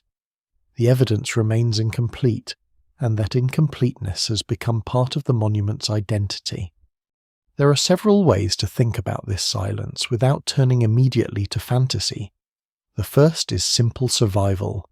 The Old Kingdom world has not come down to us whole. Temples were robbed, stripped, collapsed, buried, rebuilt, restored, and reused. Smooth casing stones disappeared. Decorative surfaces were damaged. Blocks were moved or broken. Inscriptions once painted or carved on plaster. Fine limestone or movable elements could have been lost. If the Sphinx Temple once carried a fuller decorative program, it is no longer preserved in a way that gives us the answer. Archaeology often deals not with deliberate secrecy, but with ordinary destruction over extraordinary spans of time. Another possibility is that the monument's meaning was carried less by text than by placement and ritual. Modern people expect labels because museums train us to look for them. Ancient sacred landscapes did not always work that way. A monument could be understood by those who used it because its role was embedded in a living system of ceremony, royal ideology, architecture, and daily religious maintenance. The Sphinx may not have needed to announce itself in a sentence if everyone involved already knew what it was, whose complex it belonged to, and how it functioned. The temple, the causeway, the pyramid, and the sunrise may have been the explanation.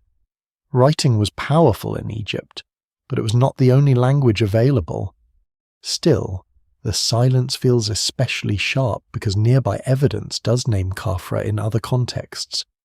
His valley temple produced statues. His pyramid complex is recognizable. His royal presence at Giza is not imaginary.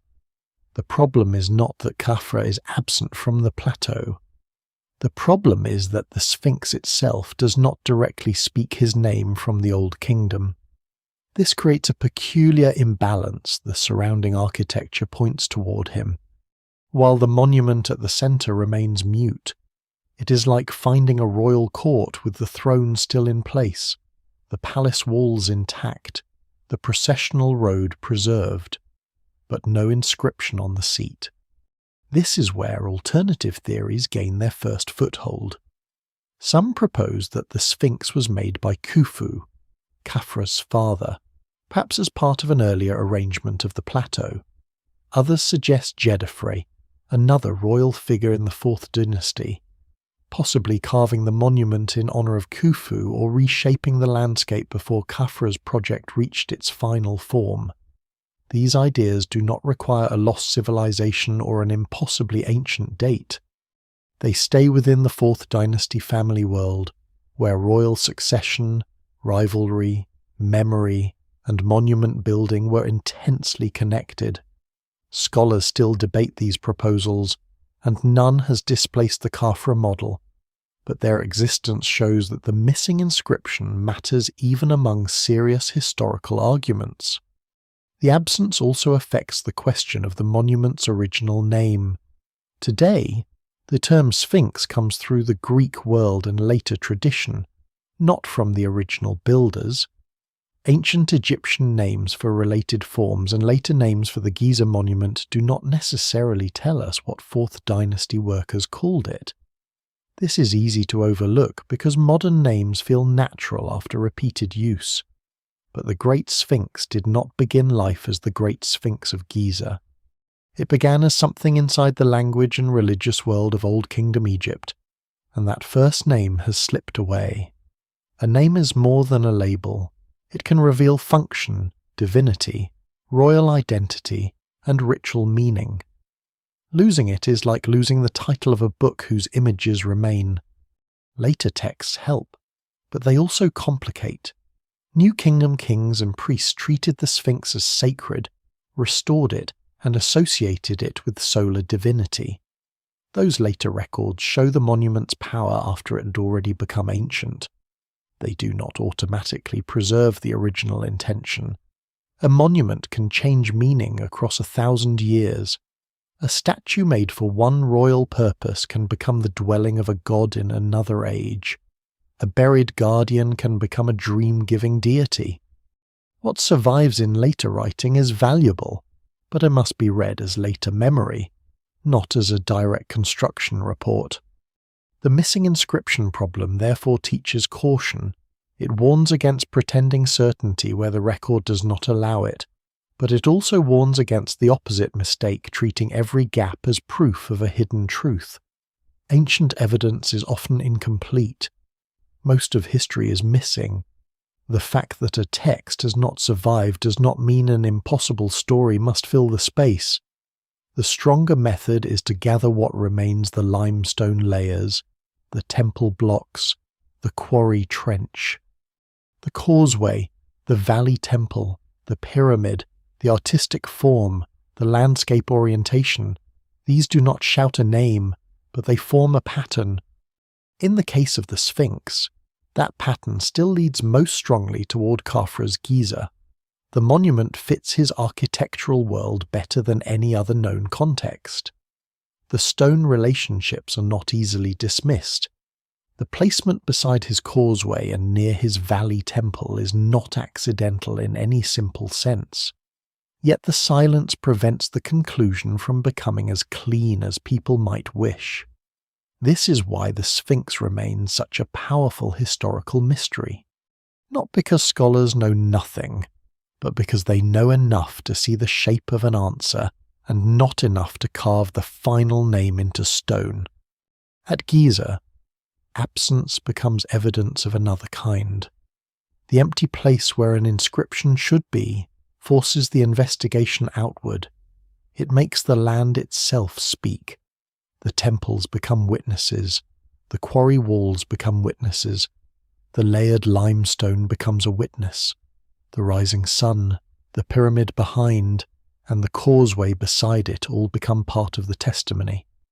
The Sphinx has no surviving Old Kingdom caption, but it is not without a record. Its record is harder to read, slower to assemble, and easier to misuse. That is why the mystery endures. The Sphinx does not answer with words. It makes us learn how to listen to stone. By the time Thutmose IV comes to the Sphinx, the monument already belongs to the deep past. The 4th dynasty world that likely carved it has vanished into memory. The Great Pyramid builders are no longer recent ancestors, but ancient kings from a distant age of stone, authority, and almost mythic scale. Egypt has changed languages of power, changed religious emphasis, changed political circumstances, changed its sense of its own history. Yet the Sphinx remains on the plateau, older than the kings who now approach it, older than their temples, older than many of the stories they tell about themselves, and once again, much of its body lies under sand. This is the setting of one of the most famous episodes in the monument's afterlife, the dream stela of Thutmose IV. The stela stands between the Sphinx's paws, a large inscribed slab placed where the creature's front legs frame a sacred space. It does not tell us who carved the Sphinx in the Old Kingdom. It does not solve the origin question directly. Instead, it shows how a later Egyptian king understood, restored, and claimed the ancient guardian. That distinction matters. The dream stela is not a birth certificate. It is a memory, a royal statement, and a religious reimagining written more than 1,000 years after the likely carving of the monument. The story it presents is powerful. Thutmose, before becoming king, is said to rest in the shadow of the Sphinx during a hunt or desert outing. The monument, partly buried, appears as a divine presence trapped in sand. In the dream, the great being speaks and promises kingship if the prince clears the sand from its body. The message is not merely practical. It turns restoration into destiny. To uncover the Sphinx becomes a sacred bargain. The prince rescues the ancient god, and the ancient god raises the prince to the throne. Whether the event happened as described is not something archaeology can prove. What matters is that Thutmose IV wanted this story carved in stone, in the most dramatic possible location, between the paws of a monument already heavy with age. This gives the Sphinx a second life. In the Old Kingdom, it likely belonged to royal funerary and solar architecture, tied closely to the Giza pyramid landscape. In the New Kingdom, it becomes a divine speaker, a power capable of choosing kings. The monument is no longer only a royal image, it is treated as an ancient godlike being with agency. Its buried condition becomes part of the drama. Sand is not just a nuisance. It is the problem the king must solve. The act of clearing the Sphinx becomes a visible sign that royal power can restore order from neglect, light from burial, memory from obscurity. The name most often associated with the Sphinx in this later period is linked to solar divinity, especially forms of Horus connected with the horizon. This is not surprising given the monument's orientation and setting. The Sphinx faces the dawn. Its body lies at the edge of the desert. Its royal head rises into the path of the returning sun. Later Egyptians could see in it a living horizon figure, a solar guardian whose power had only deepened with age. What survives in the record suggests that the New Kingdom did not merely preserve the Sphinx, it transformed its meaning into something more explicitly divine, more personal, and more involved in royal legitimacy. Yet the dream stela also reveals how incomplete ancient memory could be. If Thutmose IV's priests knew exactly who first built the Sphinx, they did not preserve that answer in a way that satisfies modern inquiry. The stela refers to the monument through later religious language, not through a clear 4th dynasty construction history. It honors the Sphinx as sacred and ancient, but it does not say, in simple historical terms, that Khafre carved it. This silence is striking. By Thutmose's time, perhaps the original records were already lost, or perhaps they were not relevant to the purpose of the inscription. The king did not need to tell his audience who built the Sphinx. He needed to tell them what the Sphinx had done for him. There is a subtle political edge to this. Thutmose IV may not have been the most obvious heir to the throne, though the details of succession remain debated. A story in which an ancient divine power personally promises him kingship could strengthen his legitimacy. In this reading, the Sphinx becomes not only a restored monument, but a witness to royal destiny. The buried guardian grants authority that ordinary dynastic politics might have left open to question.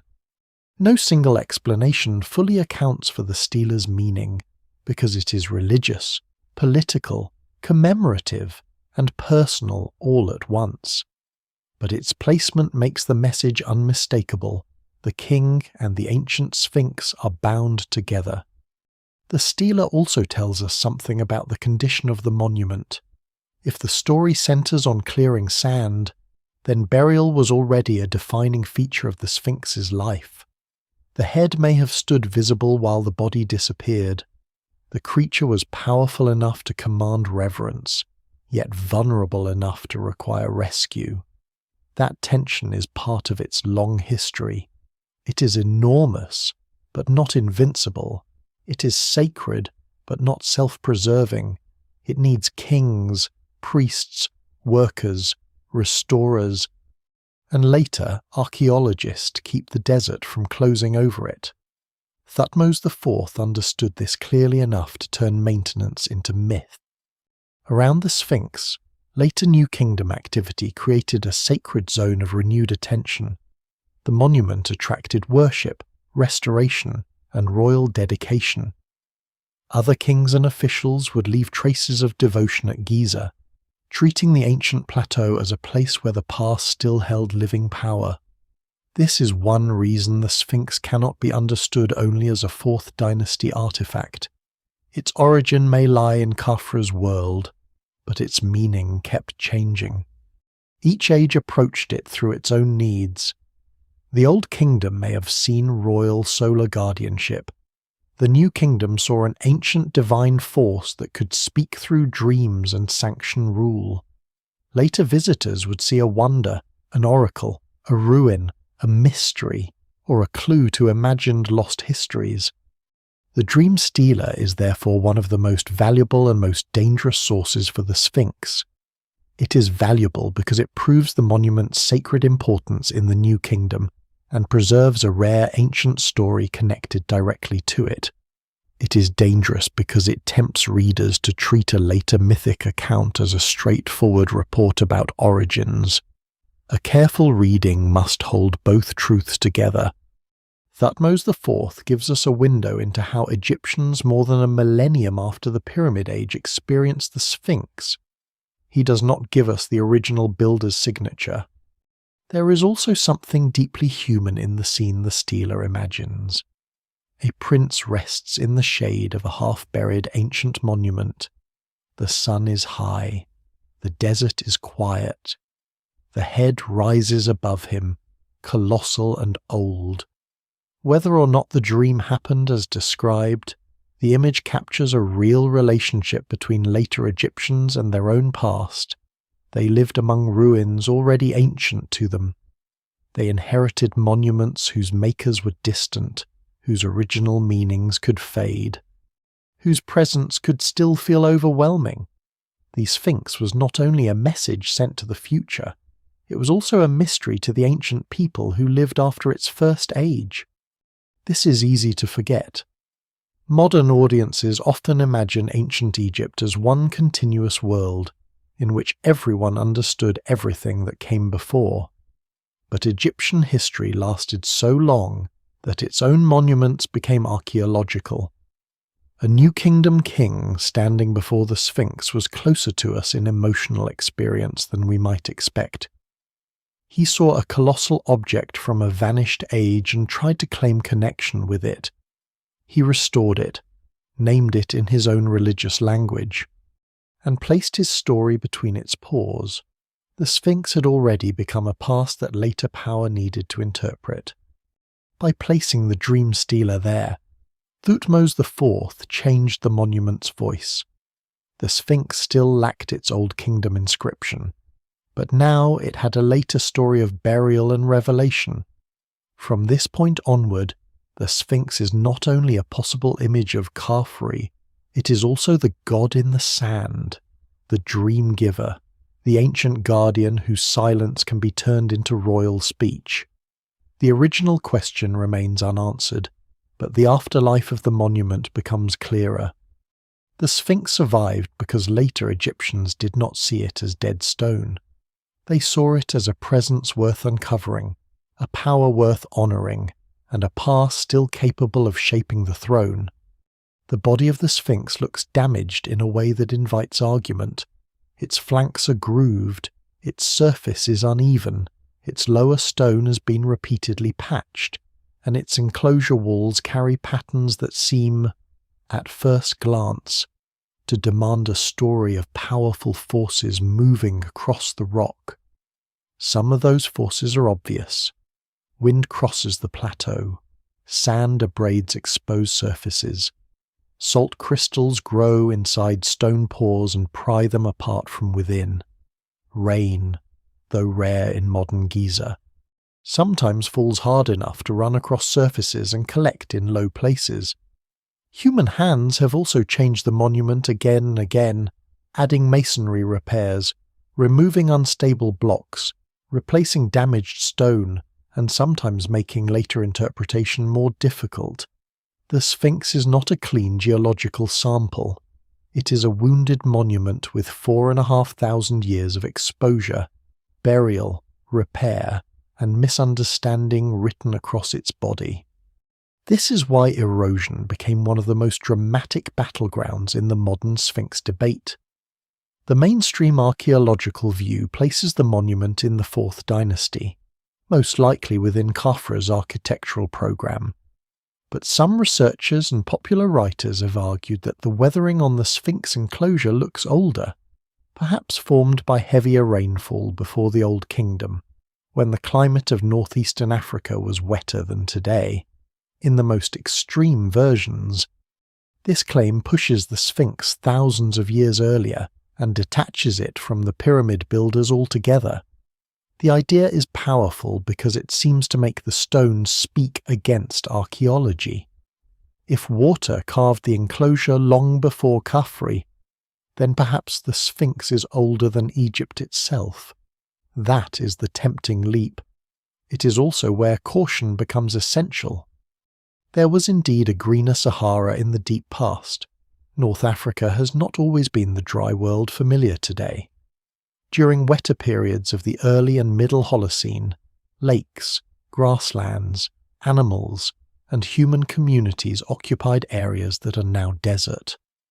The climate shifted over time, and the desert expanded. This larger environmental history is real. It is not fringe. But using that broad truth to date the Sphinx is much harder than it sounds.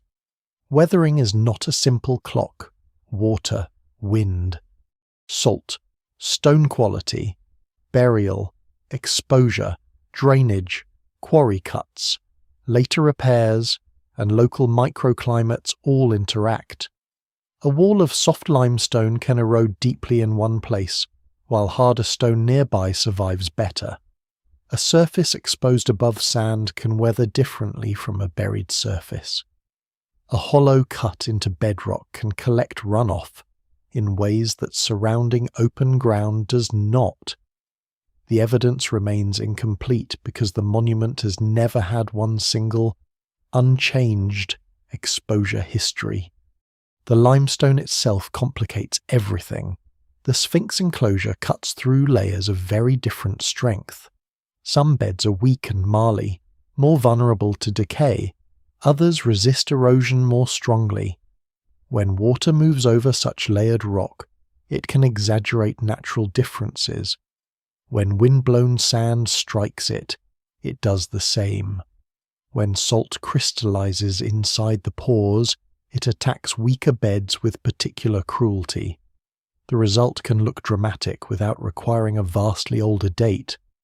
The Sphinx body, especially the lower parts, suffers because it was carved from stone that was always less durable than the upper head. This is one reason the monument has needed so many ancient and modern repairs. Its decay is not simply a record of climate. It is also a record of bad luck in geology. The water erosion argument often focuses on the vertical and rounded weathering patterns visible on the enclosure walls, especially the idea that rainfall runoff produced deep channels. Supporters see these forms as evidence of significant precipitation over long periods. Critics respond that the observed weathering can be explained within an old kingdom and later history through a combination of stone weakness, runoff after occasional rains, sand burial cycles, salt weathering, and quarry geometry. Scholars still debate aspects of the weathering, but the majority view has not shifted the Sphinx into a remote prehistoric age. The reason is not stubbornness, it is context. A much earlier Sphinx would need more than weathering patterns. It would need a credible archaeological setting, tools, settlement evidence, related monuments, inscriptions, or cultural material showing that a society before dynastic Egypt carved a royal human-headed lion at Giza, and later left almost no other trace of such a project. That evidence has not appeared. This does not mean the water question is unimportant. It matters because the Sphinx has always lived in a difficult drainage environment. Rainwater falling on the plateau can move into the enclosure. In a hollow, water can concentrate. The stone can absorb moisture. Salts can move through it. When water evaporates, crystals expand and damage the surface.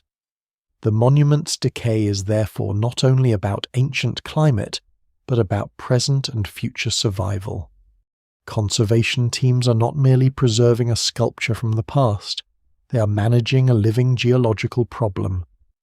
The Sphinx continues to weather now, and every modern intervention must balance protection with respect for ancient fabric.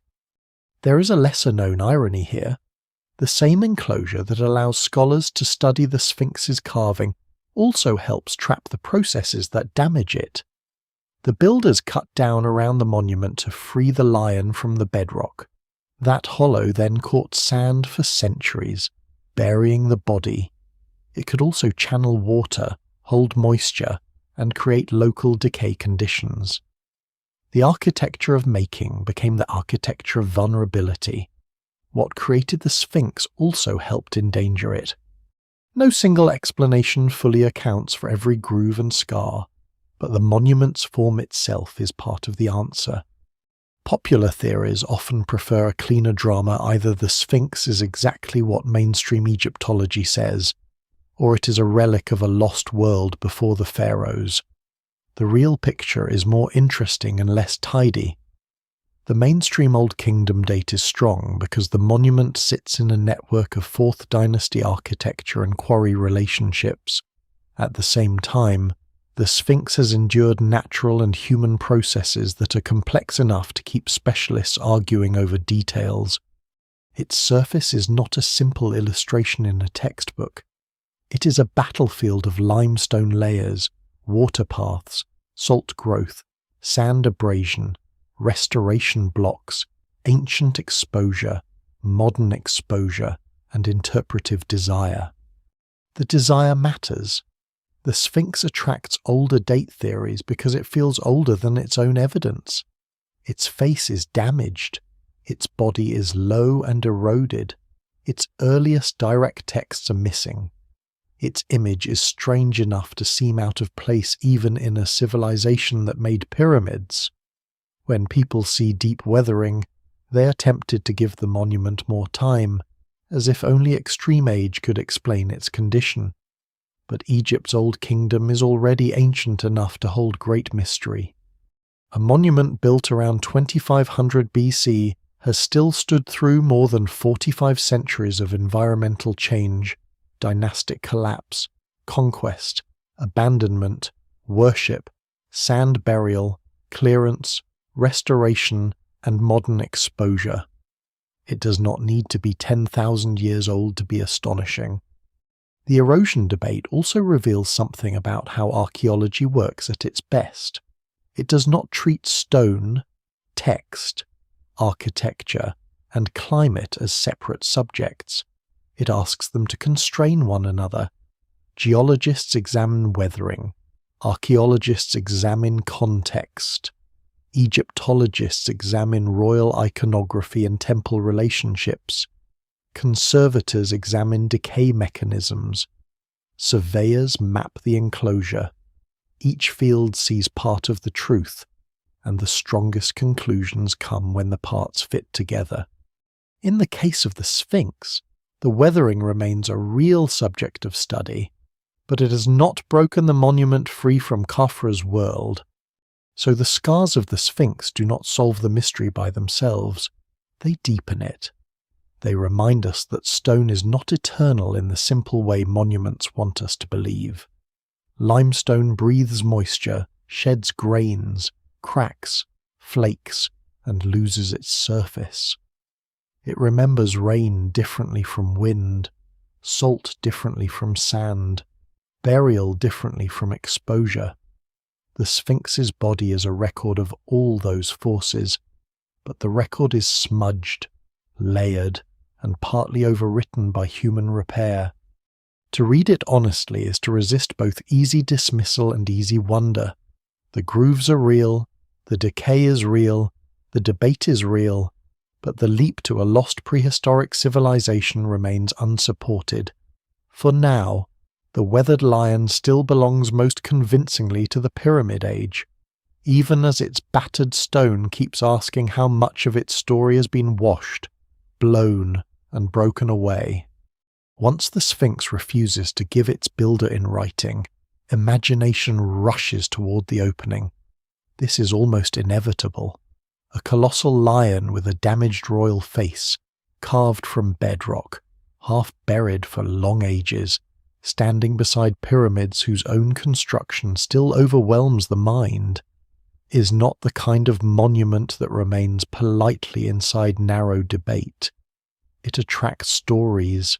Some are serious scholarly alternatives, some are cautious hypotheses about landscape and carving sequence.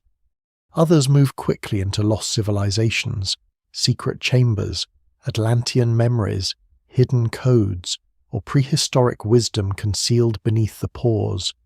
The task is not to mock the fascination. The fascination is understandable. The task is to separate different kinds of uncertainty, because not all unanswered questions are the same. The most grounded alternatives to the Khafre attribution stay within the Fourth Dynasty world. They do not require a vanished empire before Egypt or a forgotten age of impossible technology. They ask whether the Sphinx might have been commissioned by Khufu, builder of the Great Pyramid, or by Djedefre, Khufu's son and Khafre's brother. These proposals usually begin with the same basic problem. No direct Old Kingdom inscription names Khafre as the builder. If the text is missing, perhaps the strongest architectural association is not the whole story. Khufu's pyramid dominates the plateau, and some have wondered whether the Sphinx might have been part of a larger earlier plan tied to his monument. Djedefre, whose own pyramid lies at Abu Rawash, has been suggested by others as a possible patron who may have honoured Khufu or influenced the Giza landscape before Khafre's program became dominant. These ideas remain minority positions, but they are not the same as fantasy. They operate within known Egyptian history, known royal families, known monument-building culture, and the real uncertainty created by the missing inscription. The difficulty is that they must still explain the physical evidence around the Sphinx. The monument's position beside Khafre's causeway, its proximity to Khafre's Valley Temple, the relationship of the Sphinx Temple to the enclosure, and the apparent matching of limestone layers all continue to pull strongly toward Khafre's building program. To move the Sphinx to Khufu or Djedefre, one must either reinterpret those relationships or argue that Khafre later incorporated an existing monument into his complex. That is possible in principle, because ancient landscapes were often reused, but possibility is not proof. What survives in the record still makes Khafre the more economical explanation. A different kind of idea turns from kings to geology. Some researchers have explored whether the Sphinx may have begun from a natural landform, perhaps a limestone outcrop shaped by wind and erosion into something suggestive before human carving. In this cautious form, the idea is not unreasonable. Ancient builders were attentive to the land. They could have seen potential in a natural ridge or resistant mass and decided to transform it. The plateau may have offered a body-like shape that invited the carving of a lion. This would not diminish the builder's achievement. It would make the Sphinx an even richer example of Egyptian skill, not invention from nothing, but the recognition of a form hidden in stone. Recent physical experiments and fluid dynamic studies have given this possibility a new public life, by showing that erosion can sometimes produce shapes resembling a recumbent animal or sphinx-like form in materials of different resistance. Such work is interesting because it reminds us that nature can be strangely sculptural. Wind, water, and differential erosion can create forms that look intentional even when they are not. But a laboratory shape or natural analogy does not prove that the Great Sphinx was mostly made by nature. The actual monument at Giza is integrated into a quarry enclosure, temples, causeways, and a royal landscape. Its head wears a pharaonic headdress. Its paws and body were shaped by human design. The reasonable version of the Yardang-like hypothesis may explain inspiration or initial opportunity. The exaggerated version, in which the Sphinx becomes a mostly natural accident later touched up, fails to account for the full archaeological setting. Beyond these debates lies the more crowded world of fringe theories. The Sphinx has been linked to Atlantis, to survivors of a lost global civilization, to hidden libraries beneath the plateau, to secret astronomical messages, to maps of a forgotten sky, and to predictions encoded in stone. These claims often share a pattern. They begin with a genuine gap or striking feature, the missing inscription, the weathering, the damaged face, the monument's orientation, the long burial in sand. Then they treat that gap as if it must conceal a much larger secret. Since the Sphinx is mysterious, it must be older. Since it is older, it must belong to a lost civilization. Since it belongs to a lost civilization, chambers beneath it must contain the vanished record of human origins. Each step feels exciting, but the evidence does not carry the weight. The famous idea of a hidden hall of records beneath or near the Sphinx belongs more to modern esoteric tradition than to archaeology. It imagines a buried archive preserving wisdom from a lost age, waiting to transform human history when discovered. The appeal is obvious. It turns the Sphinx from a silent monument into a locked doorway. It promises that all the missing inscriptions, all the broken surfaces, all the unanswered questions might be solved at once by opening the right chamber. But archaeological investigation has not confirmed such a chamber or archive.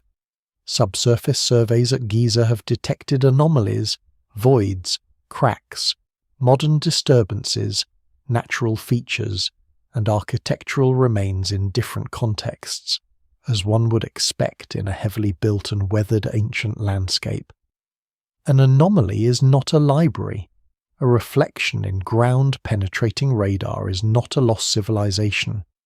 Careful interpretation moves slowly because the ground is complex and the cost of error is high. Atlantis claims face an even larger problem. They usually depend on moving a philosophical story from Greek literature into the Egyptian Old Kingdom or earlier, then treating the Sphinx as a survivor of that imagined world. But the Sphinx does not stand alone in a blank prehistoric landscape. It stands inside Giza, among 4th Dynasty monuments whose archaeology is abundant. The workers' settlements, quarry systems, temples, pyramids, tool marks, stone relationships, and royal material culture all belong to ancient Egypt, not to an unknown global culture. To argue for Atlantis at Giza, one must explain why the supposed builders left no clear archaeological signature distinct from Egypt's Pyramid Age, and why the monument fits so well into Khafre's surrounding architecture. No single explanation from lost civilization theories fully accounts for that ordinary but powerful context. There is also a psychological reason these theories endure. The Sphinx looks like it should know something. Its damaged face creates an expression that modern viewers read as secrecy. Its silence becomes personality.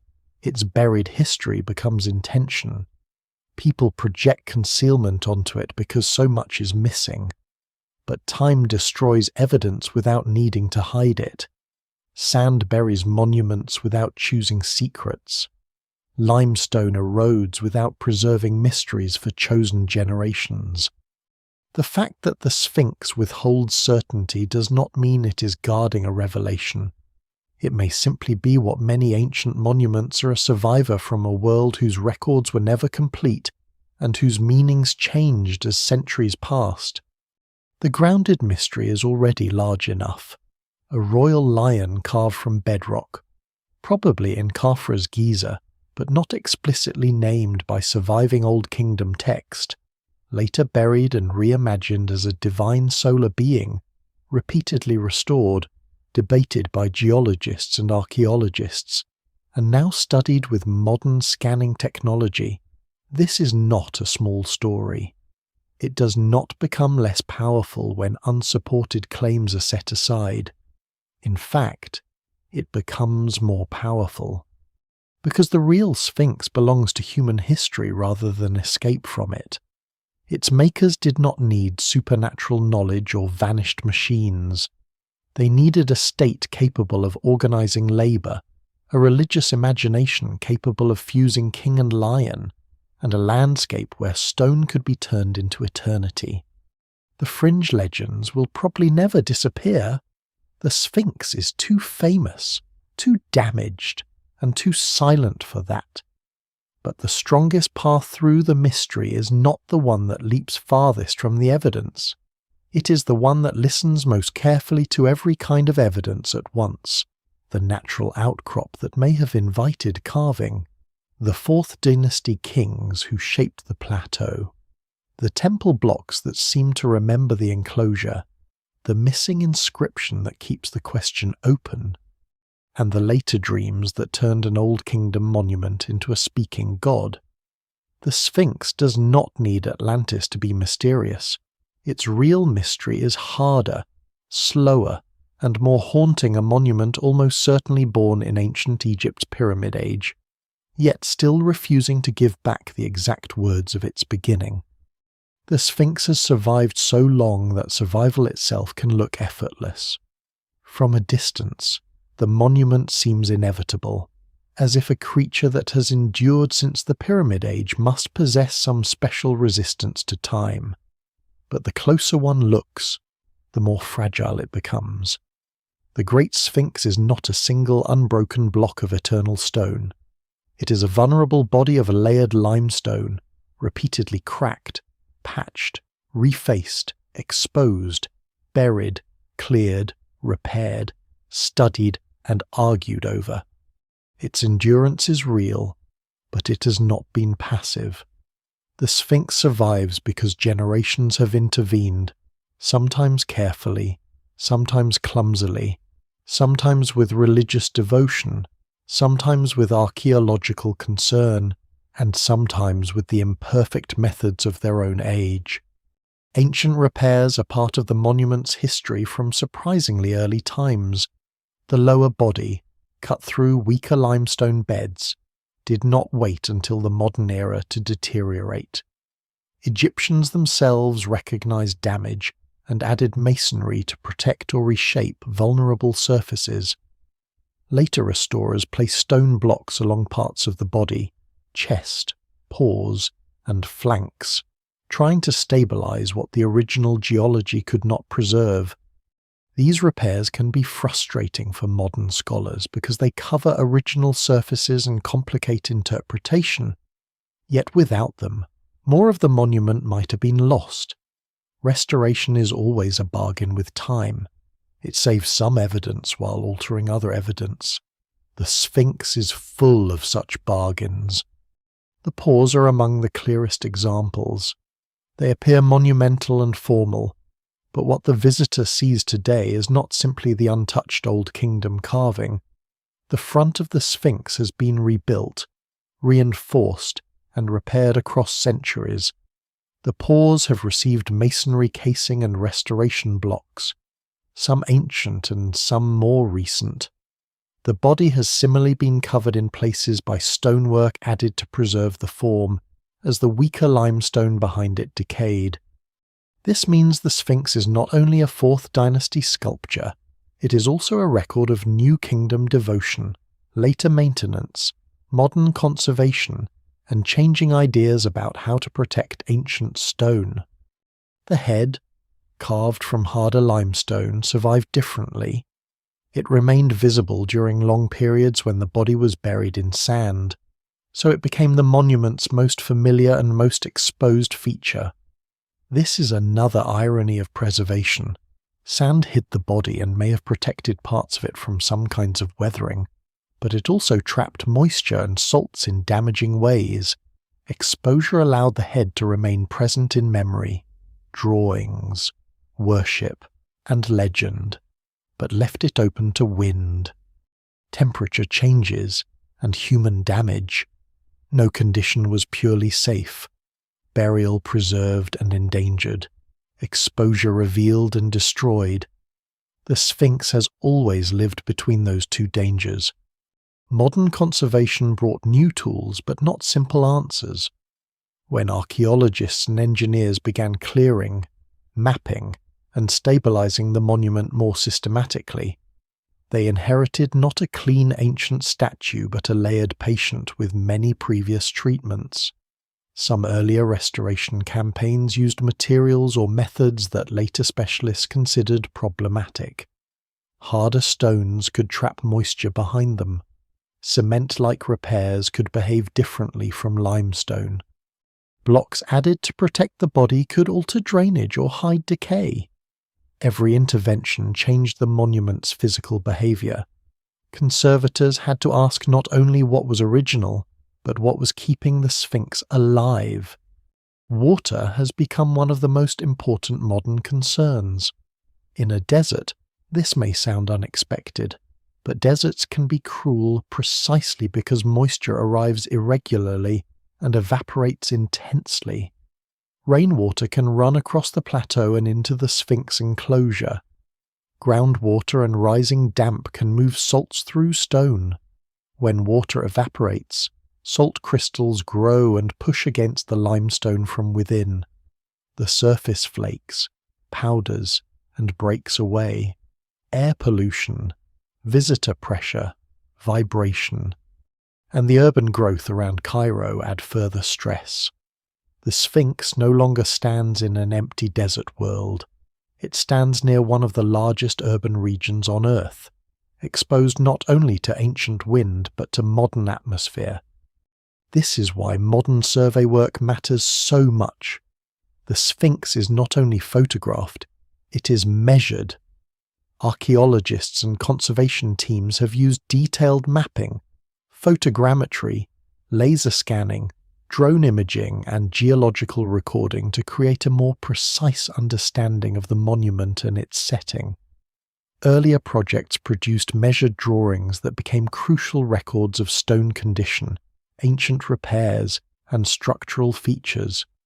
Later digital work expanded that effort, allowing researchers to compare surfaces, detect changes, map cracks, and understand how the enclosure and temples relate to the larger plateau.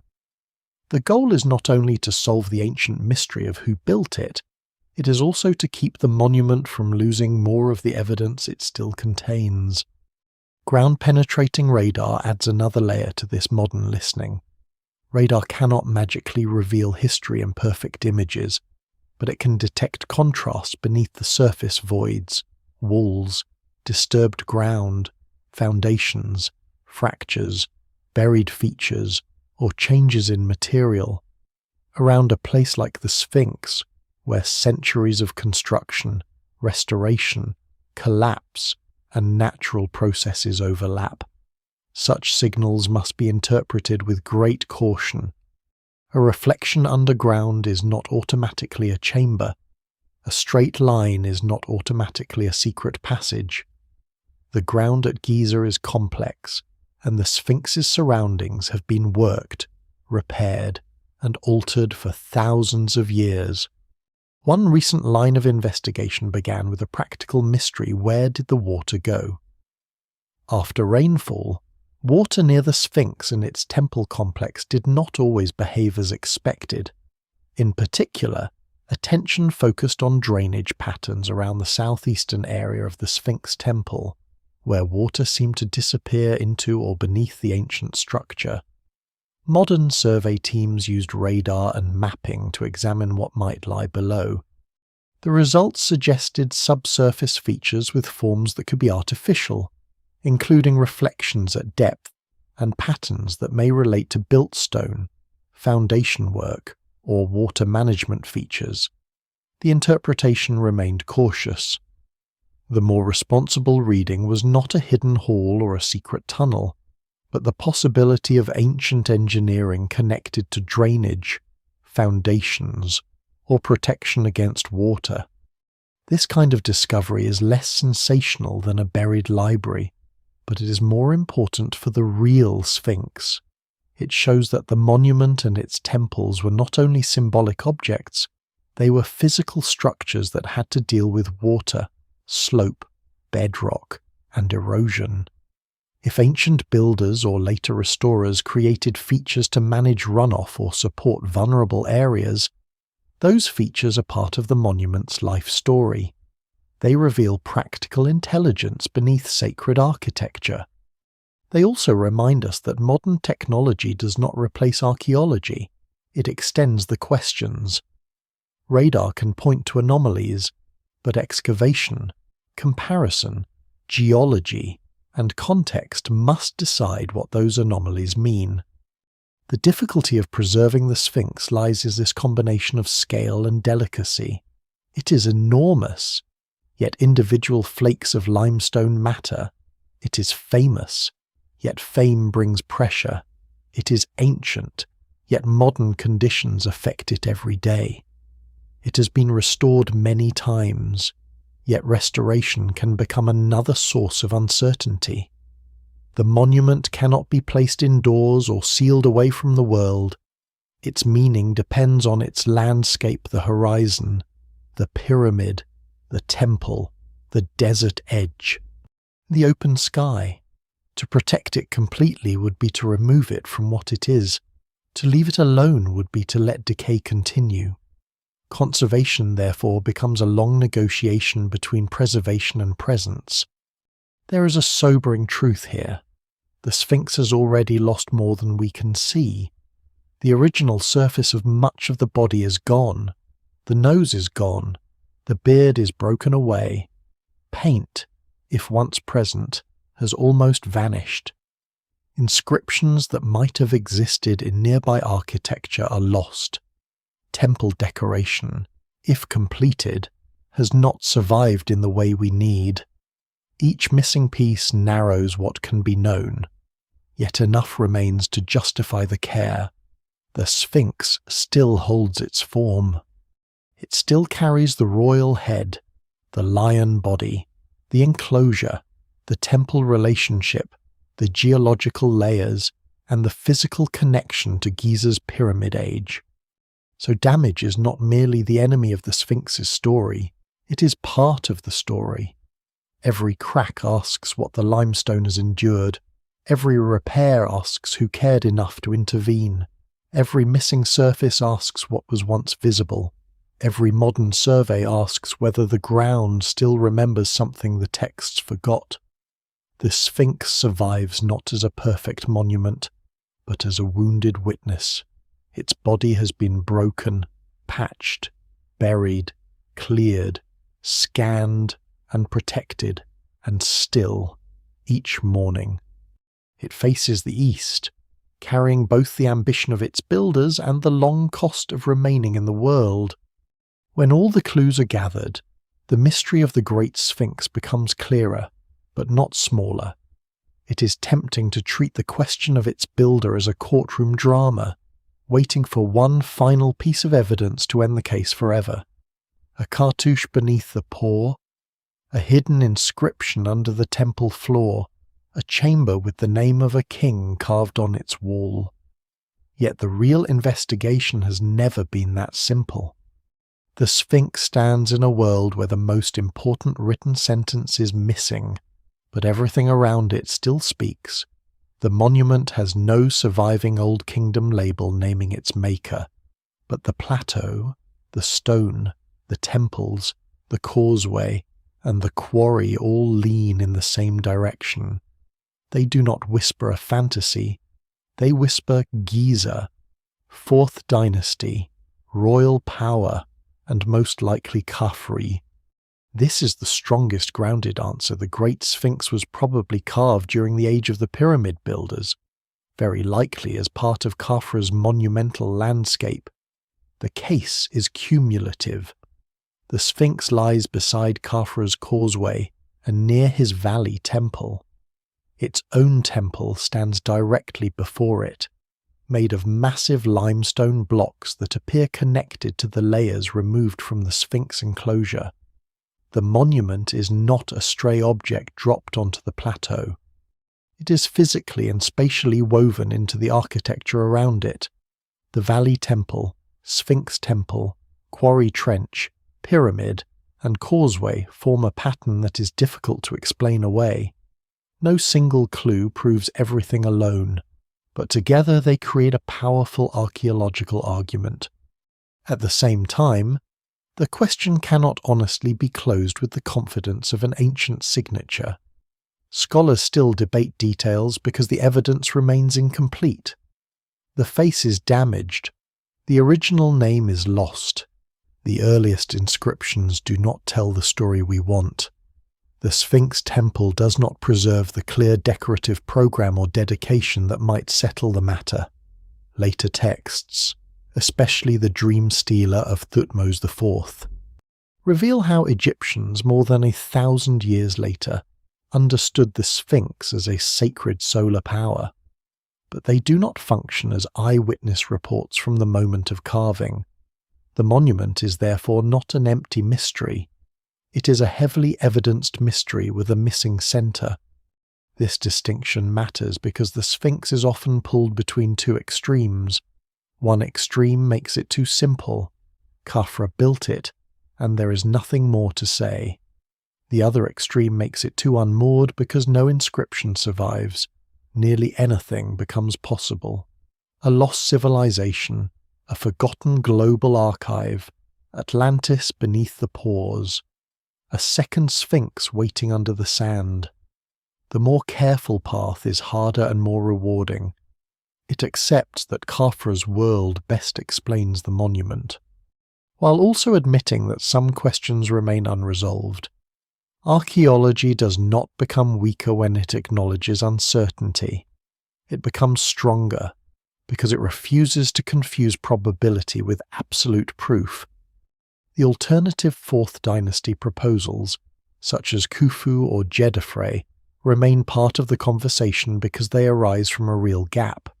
If the Sphinx does not name Khafre, then other kings in the same royal family and same monument-building age can be considered. But these alternatives must still explain why the Sphinx fits so closely into Khafre's architectural setting. They must account for the causeway, the neighbouring temples, the quarry relationships, and the way the monument seems to belong to the lower part of Khafre's complex. They are not impossible in the abstract, but they are less economical. The Khafre attribution remains the best supported explanation not because it is perfect, but because it explains the greatest number of surviving facts with the fewest forced assumptions. The natural outcrop or Yardang idea also deserves its careful place. It may be that the ancient builders saw a form in the limestone before they carved the final monument. Nature may have offered a mass, a ridge, or a suggestive profile that human imagination transformed. There is nothing strange about that. Ancient builders everywhere responded to landscapes, adapting what the earth gave them. But the finished Sphinx is not a natural accident. Its royal headdress, human face, extended paws, cut enclosure, temple setting, and integration with Giza's sacred architecture all point to deliberate human work. Nature may have begun the conversation. The old kingdom builders gave it language. Modern technology has added new ways of listening to that language. The surveys, maps, radar readings, drone imagery, photogrammetry, and laser scans do not strip away the mystery. They refine it.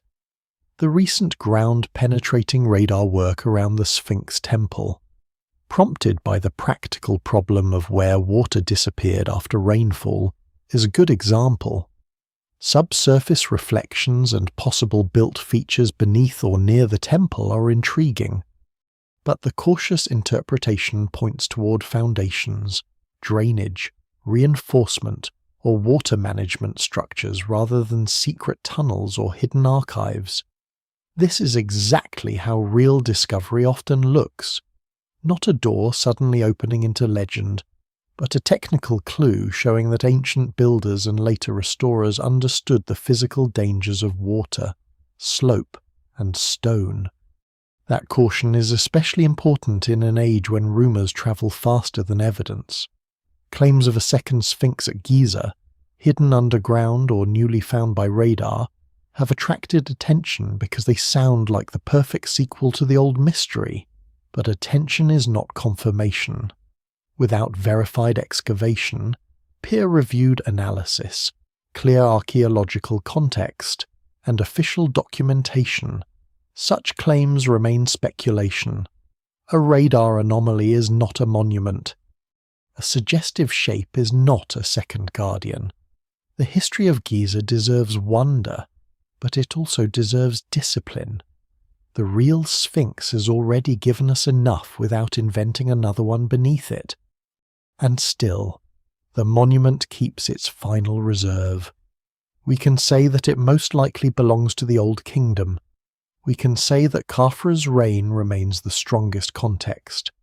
We can say that the Sphinx was carved from bedrock, that its enclosure supplied stone for nearby architecture, that its face is royal, that its body is leonine, that its gaze is solar, that later Egyptians restored and reimagined it, and that modern science continues to read its damaged landscape. But we cannot recover every lost word. We cannot see the first day when the rough limestone mass became recognizable as a lion. We cannot hear the name the workers used. We cannot know exactly what ceremonies first took place in the temple before its pause. We cannot restore the original painted face, the complete beard, the vanished surfaces, or the lost liturgy. That is why the Sphinx endures as a mystery even after the evidence is placed in order.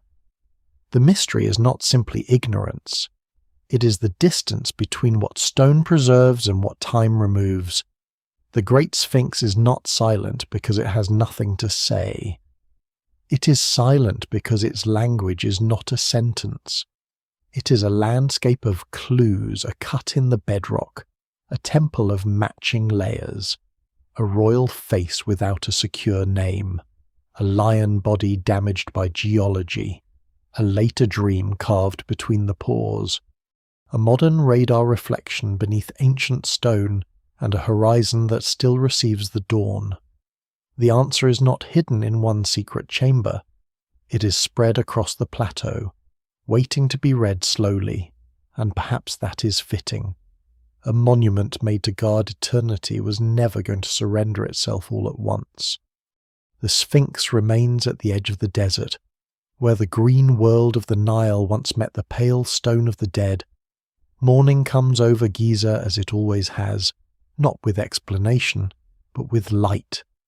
It touches the worn face, the missing nose, the broken places where ancient surfaces have fallen away. It moves across the pores, over the restored blocks, into the hollows where sand once climbed and settled. Behind the guardian, the pyramids hold their older silence. Before it, the eastern horizon opens again. What remains is not a solved monument in the narrow sense. It is something more human than that. It is a survivor of ambition, belief, labour, weather, neglect, rescue, and longing. The people who cut it from the bedrock are gone. The king whose face it may bear is gone. The first ceremonies are gone. The original name is gone.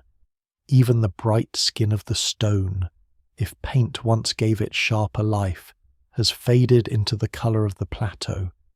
But the form remains, a human head, a lion's body. A gaze fixed on return. Across thousands of years, people keep coming back to it because it stands where certainty ends and memory begins. It allows enough truth to be known, Old Kingdom stone, royal power, solar meaning, Khafre's landscape, later devotion, modern science.